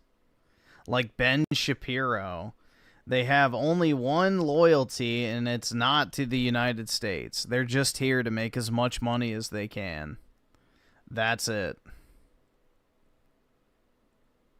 Zero love for the country. Zero interest in what their actions will have long term. It's just, let me extract as much wealth out of it as I can. And, you know, whatever else happens, I don't fucking give a shit.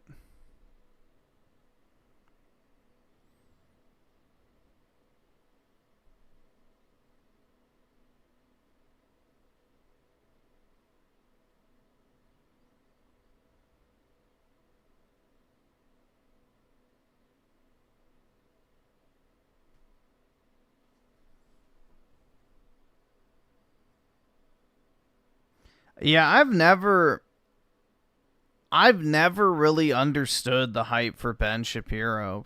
I never really liked him, you know, but yeah, that dude is such an Israeli shill. It's like sickening.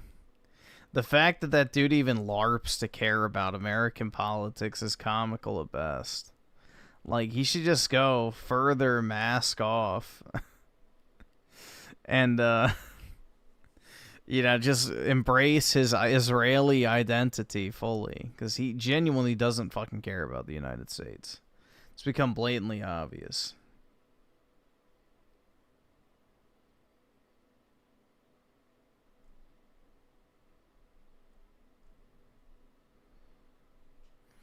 Yeah, any of these people with dual citizenships, like, you can't trust them. You genuinely can't fucking trust them.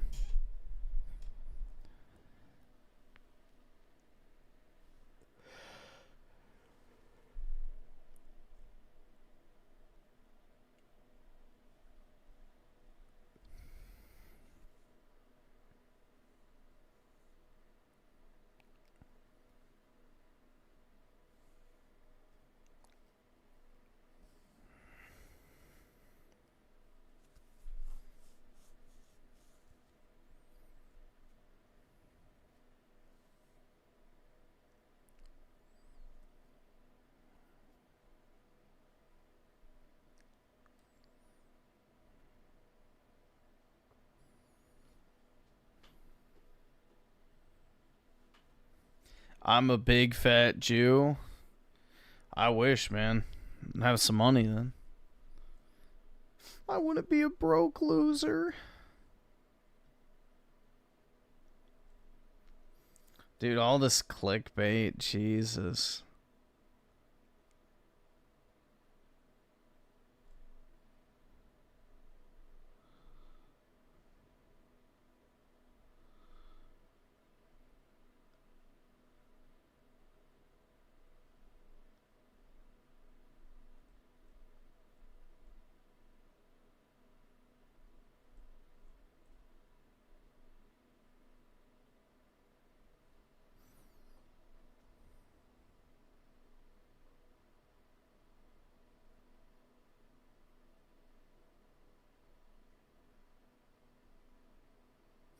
Shapiro said, why do we care about JFK? Something that happened 60 years ago always brings up the Holocaust. Strange. Yeah, exactly. Why do you care? It happened 60 years ago. It doesn't have any lasting impact on our lives.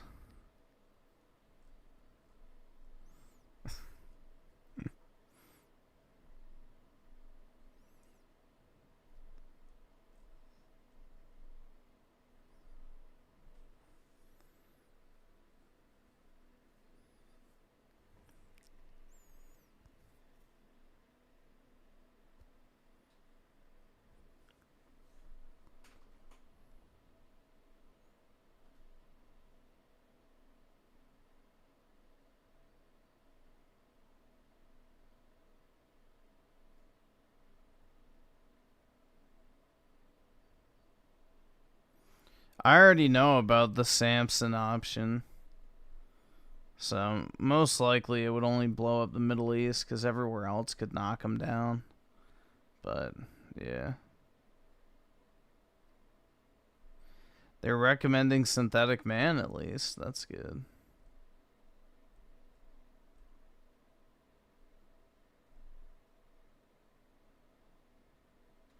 Bro, there's just not really anything going on right now. It's just kind of dead.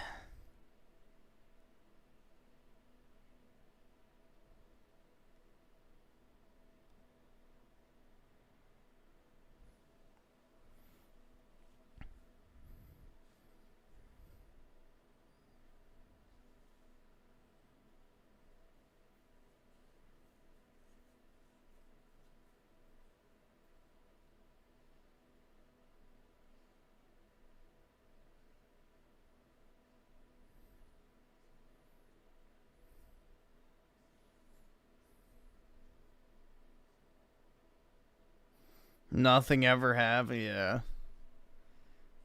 It's pretty much dead gaming-wise. You know, the big controversy of the Switch 2 has fizzled out. Nobody really cares anymore because it was a massive success and they all look like fucking idiots now. But...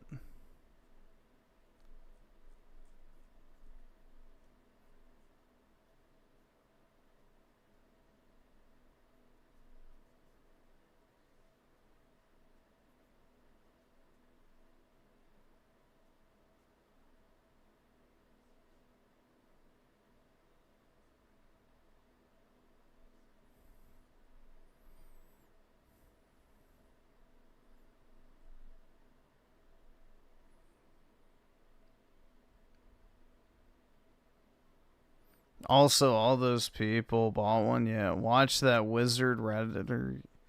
I guess we could. Let's see. Let's see if he's made a video. Wizard Nintendo. Oh, wait. I can't afford this shit! I don't remember his actual channel name. We'll see. Oh, there we go. Real life fake wizard.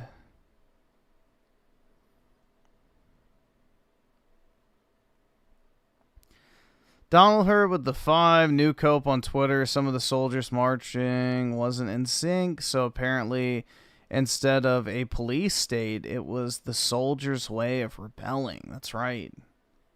But I thought this was his Kim Jong-un moment.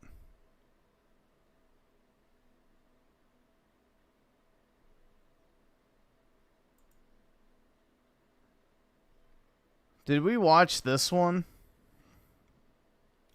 Certain people bought the Switch 2.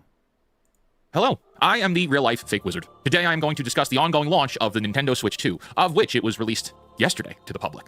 This console is not without its controversies. I've certainly come to know many of you from my coverage and discussion on these points. But now that we're in day 2 of the Switch 2 being on the market, some things have very clearly come into perspective. Firstly, the pre-orders being sold out in seconds and then remaining sold out for the almost entire duration of the pre-order window was staged. That was a crock of crap. Nintendo... Yeah, that aged super well. And distributors of the Nintendo Switch 2 have very clearly engaged in artificially reducing the amount of consoles available for pre-order. Stores all over the United States have, or had, plenty of consoles readily available for purchase on launch day. So for it to be... That's a bad thing? It's a bad thing to let people go and buy them in person on launch day? Why is that a negative? Sold out for all these weeks, but stores were going to have pallets of product on launch day. It makes me say, and contributes to a larger discussion, every single thing that Nintendo is doing and has done is manipulative marketing. It's all marketing.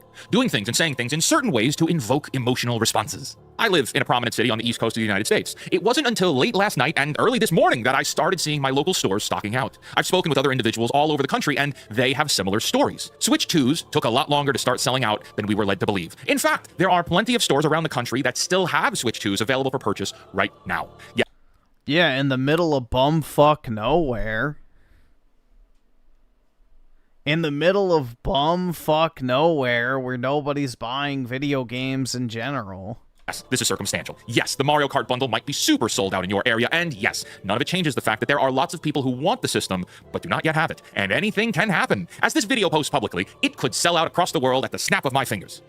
Maybe I do have magic. But something really dawned on me as I was seeing all the package acquired posts from all the Nintendo customers on Twitter. There is very clearly a particular clientele of people who are buying the Nintendo Switch 2 right now. And if you're part of these groups, you might be part of the problem.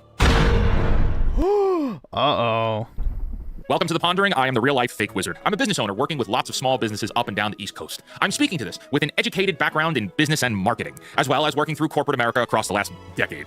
If this video brings you any value at all, I invite you to subscribe to this channel where we're covering the entertainment industry all the time. Let's get this out of the way. There are 3 types of people buying the Switch 2 right now, contributing to Nintendo's gambit. The first is content creators, obviously. Gaming creators need to have first dibs on the console so they can keep making that sweet content. Normally, I don't have a problem with this. Content creators are the first line of defense saving you money. If you're interested in something like Dragon Age Veilguard, it helps to see a content creator experience that game for themselves, so you can see if it's worth the $70 investment for you. However, in this case, I don't think creators deserve that pass. The only real game worth featuring on the Switch 2 is Mario Kart World, and let's not pretend that it's anything really new here. In fact, most Nintendo games, while entertaining, are usually the same exact thing as the previous installment with a fresh coat of yellow paint. Are there creators who bought this just for content coverage? Yes. Is that the majority? No. And that brings us into Group 2. Don't take this the wrong way. I wouldn't want to offend. But Group 2 is the actual majority of people buying the Switch 2. I would speculate that this category consists of 70% of all the current Switch 2 buyers to date. And that is neckbeards. Yes, I said the neckbeards. The aggressively emotionally attached fanboys. The guys and gals that look like soy jacks, and when you criticize Nintendo for its predatory practices, these folks put a curse on you and 7 generations of your bloodline. And look, I'm not here to bully people. Like, that's not the point at all. As someone who works in marketing and studies business, I'm fascinated with understanding what makes people buy things. Here, as an example, when you're shopping, whether it be Amazon or the grocery store, as you're I mean, does he not realize that that's like the entire market for gaming, pretty much? Is the quote-unquote neckbeards? Like, Giga Chad's not going out and buying a Nintendo Switch 2 day one, bro. Like, not really shocking. Donald Herb with the 5 new cope on... Oh, wait, no, I read that. What the fuck? Dude, this thing is so screwed up. Oh, my God. I fucking hate the Super Chat feed. Scanning everything, and I hate everything about this new update that they did. It's busted my streaming dashboard. Before you swipe your credit card, I want you to consider, what did they do to convince me to buy this? This particular item, a lot of it's emotions. A lot of your buying habits, whether you want to admit it or not, is entirely impulse. Lots of the crap we buy on Amazon we could do without, but our emotions are high, dopamine is kicking, and companies play on impulse control to get us to buy things. And so seeing all these photos of the long lines at the midnight releases, you see a very clear class of character, very clear distinctions. Neckbeards, baggy t-shirts, unwashed hair, likely born in the 90s, and most importantly, they are die-hard Nintendo fans. These are the people who don't care that they're buying Breath of the Wild for the 3rd time. I mean, who the fuck do you think lines up for iPhones day one? It's a bunch of Indians, Asian guys, and fucking nerdy white dudes. It's not fucking, you know, I don't know, the fucking Valley girls that love their iPhones. It's the fucking tech dorks. So, this is prominent in everything. The fact that you're getting something on day one and lining up to get it indicates that you probably have a higher than normal passion for said product. So, it implies that you have a greater than normal interest in it. Nor do they care they'll need to buy the DLC again. Nor do they care that they already spent 400 hours playing it the first time. They're going to spend another 400 hours again now. In a few minutes, I'm going to actually talk about why I believe Nintendo released the console at this time, for this price, and with this lineup of games. And I fully believe it has everything to do with knowing that the neckbeard category here was going to buy it with unwavering, unquestioning loyalty. But before that, what's the 3rd category? Well, the 3rd category is what I wish was harmless, because it's the category that matters most of all. And that is parents with their children. These are the people who don't keep up with all the intricacies of the industry. They're not watching videos like this, and if they are, shout out to you. Because most parents just want to play games with their kids, and they wanted to share the experience of a midnight release or a launch day purchase of getting a Nintendo console with their kids. I wish I could say this was entirely innocent, and you should be able to do something fun like this very freely. But these parents likely, unknowingly, are contributing to the problem of feeding. Don't have fun with your kids, guys. You're a part of the problem. The Nintendo greed machine, playing into this is just like subhuman mentality. How fucking dare you want to play Mario Kart with your children? How dare you want to have a core memory with them where you all go to a midnight launch for a brand new video game console and stay up all night playing the games together? You're a piece of shit. Bro, what the fuck? Exactly what Nintendo wants, which will result in long-term negative effects. Yeah, I know, he does have a neck beard. For the rest of the buying population, as increased predatory prices will be legitimized. So these are your 3 groups, folks. Are there minor segments inside of that? Sure, and I'm sure I'll hear from some of you in the comments about it, but from the broad macro, you're looking at parents and kids, content creators, and neckbeards. And all 3 of those people fell for this trap. Well, Wizard, it sounds like you're being judgmental of these people. Well, maybe a little. I've made lots of videos explaining that this console and pricing strategy is bad for the overall video game marketplace.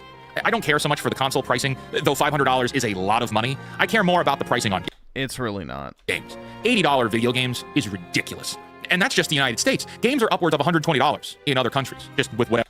That's not $120 US. Whatever their currency is. So yeah, pish-posh, gaming is expensive. Yeah, it's expensive, but I want the value to back my dollar investment, and I don't believe modern-day gaming does. $80 for empty world Mario Kart is disgusting. I'm still on Mario Kart Wii myself. Shit, I'm playing.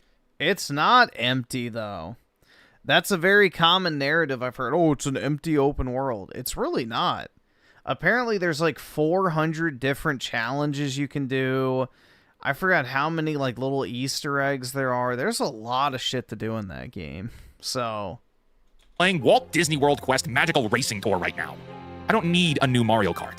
The games are all the same thing. It's just slightly nicer to look at. The point is, and always has been, the video game industry desperately wants to see the Switch 2 kick ass. PlayStation and Xbox both want to see the Switch 2 succeed, not because of console prices, but because of game prices. It's always been about the game prices. That's what matters most. If $80 for Mario Kart succeeds, all games will bump up to $80.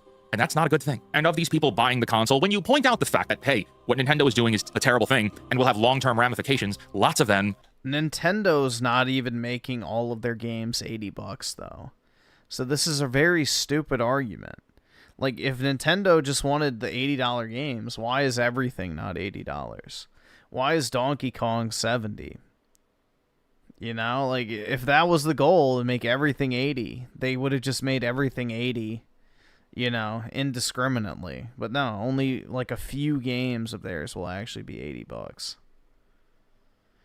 Donald Hurd with the 5. Nintendo took my dog, shot it, and sold it to me for $400. Fuck you, Griffin. You're supporting the collapse of the Western world by playing Nintendo Switch 2. I know. I'm part of the problem, man. You know, I'm a neckbeard. I'm a fucking content creator. And at least to my knowledge, I'm not a parent. So, I only fall into 2 of the 3 categories, luckily. So, I'm not the ultimate evil, but I'm getting close. Run stupid defense. Like, so stupid, their arguments fall apart instantly. And I'm losing the willpower to be kind in response to it. Oh, you're just mad that Nintendo raised prices first? Whoever did it first doesn't matter. They're all bad guys. All the corporations are bad guys. That point is irrelevant. It's inflation. No, it's not. All of that is just made up numbers. That's all baloney. Because if it were true to actual inflation, things would have been a lot more expensive than just $80. Also, the perception of the item's value has decreased. So even if inflation was to be a factor, the value that buyers put on games now is substantially lower than what the inflation rate would be. Look at the AAA games that keep failing, like colossally failing. And they're going for full price. Inflation means nothing when the market's actions dictate success or failure. Anyone still using the inflation argument is playing into exactly what the corporations want you to believe. Oh, yes. Tell them it's inflation. Yes. Write that down. Write that down. You know, here's a massive tangent, but important. You know the world used to operate with the market buyers in control? Like you, as a customer, used to have so much more power than you do today. Companies sell things. Not really. And if people don't buy those things, the companies fail. Well, after the success of the entertainment industry from the 1990s through about 2015, the dynamic flipped around. Companies believe they control the relationship with their buyers now. Whereas buyers used to have a real voice on what products and services are made based on what they're willing to buy, now companies think that not only can they belittle you for rejecting... If you only... This is the dilemma. Say you don't like the food that your local grocery store sells, but you have no other means in order to get food. Well, guess what you're going to buy? The food that you don't want to buy. Because you need it or you want it. So that is the entire entertainment industry's, you know, mentality is they may not want this, but it's the only thing they're going to get, so they'll eventually buy it. Which has always been the case in pretty much every single industry known to man. This is not just an entertainment thing. It's in every aspect of life. Tony Esquire with the 10. Route step allows soldiers to march at ease with relaxed cadence, maintaining proper spacing and alignment. They got back in step, crossing the POTUS. Rehearsal and showtime is a lot of damn walking. Oh, yeah, I'm sure. Yup. Yeah, I mean, the thing is with this whole parade thing is the lefties are going to, you know, look for anything to bitch about. You know, first it was a terrible thing that Trump was doing it because it was too expensive, and this is the type of stuff North Korea and Russia and China do because they're dictators, herder, you know, parade bad. Now the entire thing is shifted to, oh, it was too small. They didn't have enough people marching, so it looked pathetic. Oh, look, there's small little issues or inconsistencies that I don't like, so now I'm going to bitch about the fact that, you know, Trump did a bad job. And now they're demanding that the parade should have been more than what it was because it didn't, quote-unquote, honor the military properly. So it doesn't matter what happens. They're just so deranged, genuinely fucking deranged, that, you know, Trump could cure cancer and they'd be pissed off and say like, oh, well, why didn't you do it sooner? You know, it's just, the guy can't win with these people, if you can even consider them people. But, yeah.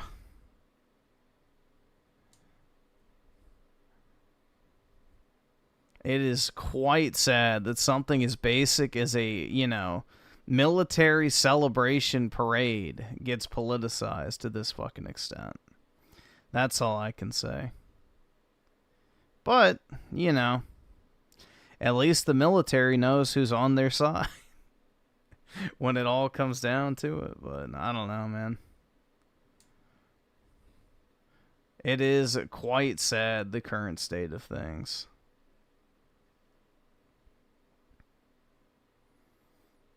Then only pay for important games and the other stuff wait for a sale. How is it hard to understand?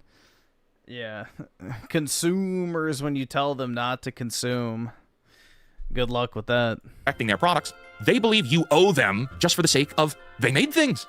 Even if those things are made to insult you, go against what you believe in, or take advantage of you. But back to Nintendo here. Why would Nintendo put a console out at the beginning of the summer with such a non-important lineup? Like, why is it just Mario Kart? Why isn't there anything else? Well, as of right now... Why is it just Mario Kart? Why was it just Breath of the Wild? They're not going to dump every single game they have on the market when barely anyone can buy the games right now because nobody can get a Switch 2 at the store. You can't walk into a store and buy a Switch 2. You have to wait for the restock waves. So... they're not going to dump their entire first-party lineup on the market when no one can buy it. We don't have a release date for Metroid. Donkey Kong isn't until the middle of July. Pokemon isn't coming out until October. So why is there such a staggered release of games to match with the console? I believe it's specifically because of the 30-year-old plus neckbeards that they want to get out of the way. Switch 2 launches on June 5th. Donkey Kong doesn't come out until July 17th. That's a little over a month for stores to get at least 1 or 2 more shipments of consoles. And then they'll all sell out again on the Donkey Kong release date. So at this point, we've put the console in the hands of the types of loyal fans that are the reason there are smell warfare rules in Magic the Gathering competitions. And anyone who missed the initial launch will pick up the console when Donkey Kong drops. And if people miss it again, they'll buy it when Metroid drops. And that takes us into Pokemon, which specifically comes out in October and not November when, oh, what's that? The holiday shopping season happens? Nintendo's lineup of games is staggered to satisfy the type of fans that would be buying the console for a specific reason at that specific time. There are plenty of people who play Mario Kart and don't play Pokemon. There are plenty of people who play Pokemon but don't play Mario Kart. So by putting the games out and consoles out in this way... I don't really think there's plenty of people that play Pokemon but don't play Mario Kart, but... I don't know. That doesn't seem like a very realistic expectation for the Switch market. I think probably it's safe to say most people who play Pokemon probably play Mario Kart. Released in this order, it is practically guaranteeing financial success. You may not need it right now, but when that Pokemon game drops, it's going to be hard to get your hands on a console. Nintendo is deviously smart, wickedly in tune with who they're selling to. Nintendo holds back on content to sell it back to you later. They're staggering the game launch to draw in sold-out taglines to tell their shareholders at specific times, which then makes this console launch a massive success, which then makes the $80 game prices legitimate.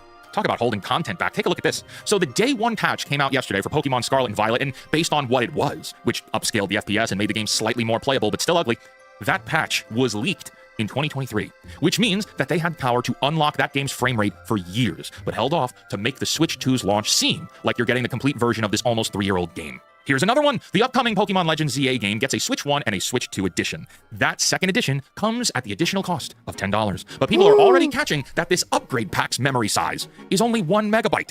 What that means is that the installation of the game has all the features that cost $10 more on the Switch 2 in its memory, but you're buying the 1 megabyte JavaScript to unlock those features on the Switch 2 console. This is like the final boss of Horse DLC. Content is now shipping with day 1 DLC that's padlocked inside the game's code. That's wild. And worse, this is FPS updates. Well, Wizard, what does this have to do with the 3 groups of people you presented before, Everything. It has everything to do with them. As they said in Mike Myers' Cat in the Hat, which is a classic, it's fun to have fun, but you have to know how. I love playing games. I like Nintendo stuff. I think Fire Emblem is one of the best franchises ever. I loved Pokemon almost my entire life. And I may love the properties and Pikachus and all that, and that's fine. But that doesn't mean I should refrain from questioning the company that makes these things. I've already explained, Nintendo is making a calculated gambit here. They're making a play to jack up the prices of gaming permanently. But it's also only ever going to keep going up. Games are $80 now, but they'll push to $90 and then to $100. And you really want to pay that? You shouldn't want to pay that. And the only way to fight those prices is to fight. I'm more than happy to pay $100 for a game that's actually worth $100. Like, give me a game that's actually fun to play. So, prime example, Final Fantasy VII Part 3.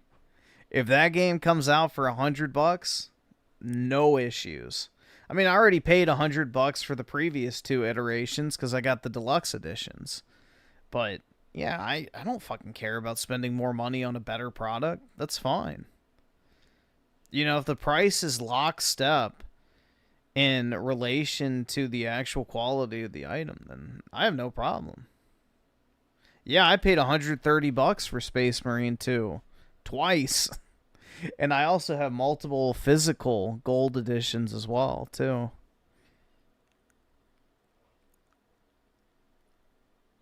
All right, awesome. Thanks, nigga. All right. I can't afford this Tony shit. Esquire with a 5.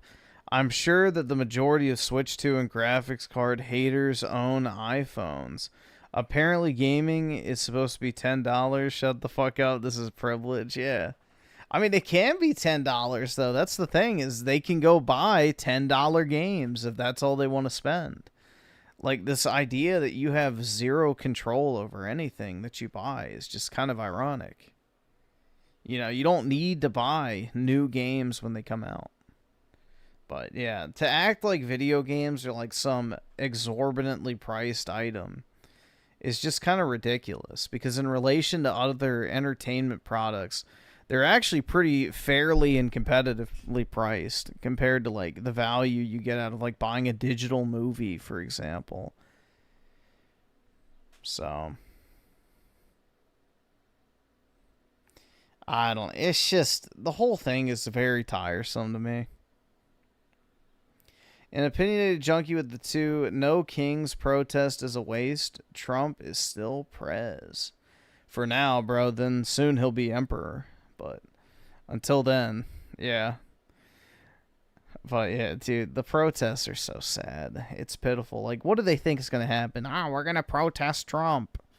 Oh, I bet he's going to resign because some 70-year-old boomer white woman is holding up a sign that says no kings.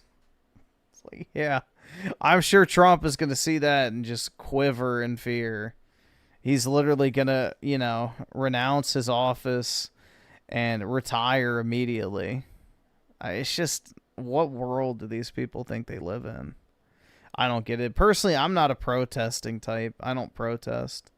Protesting is a waste of time because you have the assumption that people actually fucking care about what you think. When in the like in almost like 99% of cases, they don't fucking care. Like, do you really think Democrats fucking care about what other people have to say about their decisions? No. Same goes with Republicans. Same goes with every politician. They only care about holding on to power. That's it. Donald Hurd with the 2. That's God Emperor to you, Griffin. Maybe. We'll see. We got to do baby steps. First he's the Emperor, then he can become the God Emperor. But, yeah. Fight back with your wallet. And the neckbeards, who were entirely incapable of taking a breather and waiting a moment, bought thousands of consoles. There are thousands of consoles in play right now, and Nintendo gets to report to the world that the Switch 2 is a success. If you bought the Nintendo Switch 2, $80 video games are your fault. You're welcome. So I hope it was worth it. You're wrong! Until next It was. Next time, create, innovate, inspire, and for the love of God, cancel Disney Plus. And don't buy the Switch 2 yet. Give it till 2026. Hold your breath, hold your horses. This launch needs to fail. It still can, but it's up to you. I promise, guys, it still can. We can do it, Reddit. We can make it fail. Oh my god. The cope. Switch 2's backfiring on scalpers. So let's talk about something a bit humorous that's come out of this Switch 2 release, the launch that happened last week, and the subsequent... I made money on all my Switch 2s, so I don't know what he's talking about. numbers that have been revealed to us by Nintendo and Famitsu, and how exactly it's affected the secondhand market. The market that a lot of gamers get really annoyed with because it just ends up costing us more money for a product that, if it was kind of left alone by a lot of scalpers or resellers, would most likely have been found at retail price. We've been dealing with this for a while now too, right? Even the original Switch when it dropped in 2017 went through this, but obviously the PS5 and the Xbox Series was terrible for a while. PS5's going for upwards of $1,500 at one point. It was madness. Absolute madness. But you know what? While the Switch 2 launch and all this stuff's going to like clashing online, there is something I think positive to be taken away here to the sense that maybe getting a system at launch going forward just for many of these different releases won't actually be that bad.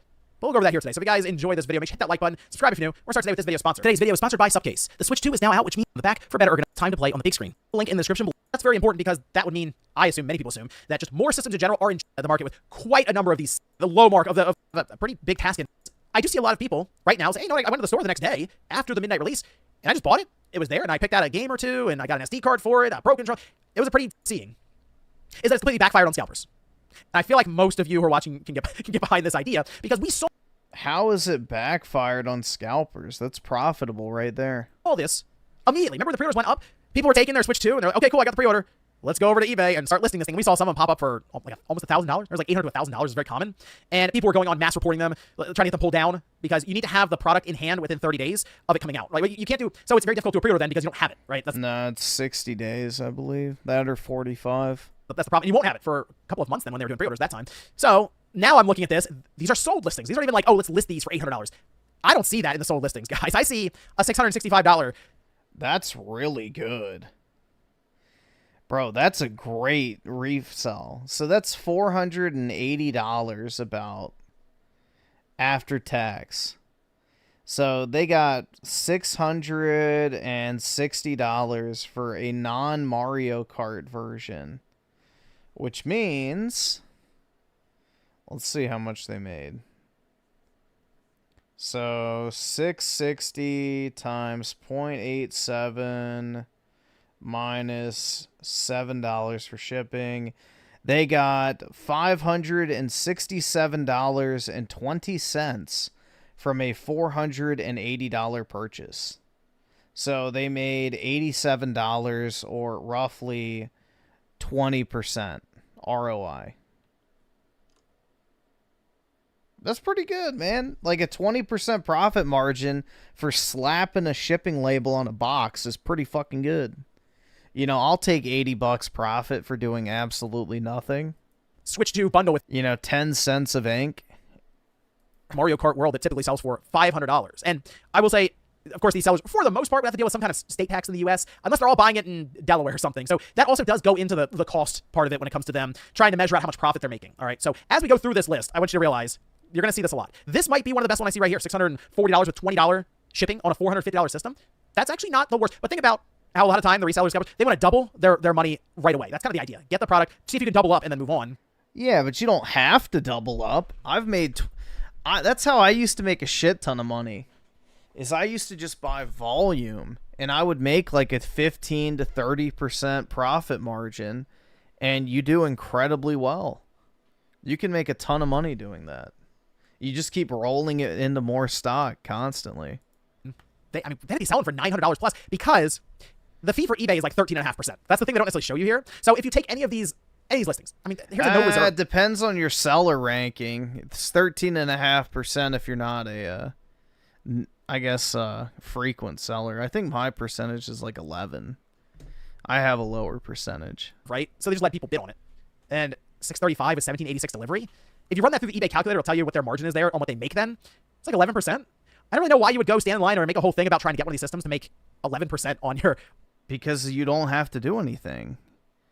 You make 11% for doing nothing. You made $50 for like 2 minutes of effort. Like, that's not really hard to understand. If you do that 100 times, you just made $1,000 for doing nothing. I don't know. You made $5,000, let's say, for doing nothing. On your investment, and also have the chance of you not being able to sell it. Now, I do think the Switch 2 you can sell and get your money back one way or the other, even if it's at like break even locally. And you can return it. Okay? This isn't the cash cow that I kind of think many of them were people who were reselling were hoping to see. There's at least a $691 one. That's like one of the high marks of $680. I've seen some of these be bundles where they're throwing in an SD card. Hey, we'll give you a 256 gigabyte SD card. We'll give you a controller of some kind with one of those Power ones or on ones. Just doing whatever they can to try to sweeten the listing a bit. It's not budging above $700. See, here's one with the Pro Controller for $725 with $20, but the Pro Controller is $85. So it's the reason I'm happy to see, I would say this, I'm happy to see what's going on here with the scalpers is because this is one of those situations where it does become kind of deflating then if your plan is to resell these console launches. It makes you reconsider maybe the next one, and that's what I'm hoping. No, it won't. Is they go, huh? Is this gonna be the plan for these companies in the future? Will Sony look? Because Nintendo actually had like the most stock of any fucking console in the history of consoles, and it didn't launch at the holiday season. If the Switch 2 launched in November, this thing would have been like probably $1,200 to $1,500 resell. But because it came out in the middle of like the summertime, the resale value is not going to be as high. Look at this and go, wow, if we can make enough of them now because we don't have supply chain issues like we did in 2020, yeah, we can sell them all. People have no problem. The market seems fine with a $450 to $500 Switch 2 with, we had bundled with Mario Kart. Like, they don't have a problem spending that kind of money at the counter on launch for the most dedicated fans. Depending on how the stock situation's doing, the Switch 2 might actually start reselling again at Christmas time, but that's yet to be seen. Assume. And then, of course, you buy games or accessories, other things. You might be spending $600, $700, $800. So Sony might think, okay, we can flood the market, and we can make it happen, and we'll sell them, which not exactly what scalpers want to hear. So I'm very happy to at least see from that side that it has completely backfired on them, and it just doesn't make sense at all to buy any of these systems up, these Switch 2s, to resell them. Why? Because that just leaves it for people who actually want the system to play it. Whether you're annoyed at Nintendo or not, you're like, oh, hey, if at least somebody really wants the system, they can indeed find it. And hey, hopefully that means if you really want the PS6 in the future, or whatever Xbox comes up with, the Xbox Series XXX, you can find it as well. But let me know what you guys think about this one down below with the idea of the Switch 2 not being a great target for scalpers, resellers. I don't know. I'll always take a $50 profit on a $500 purchase.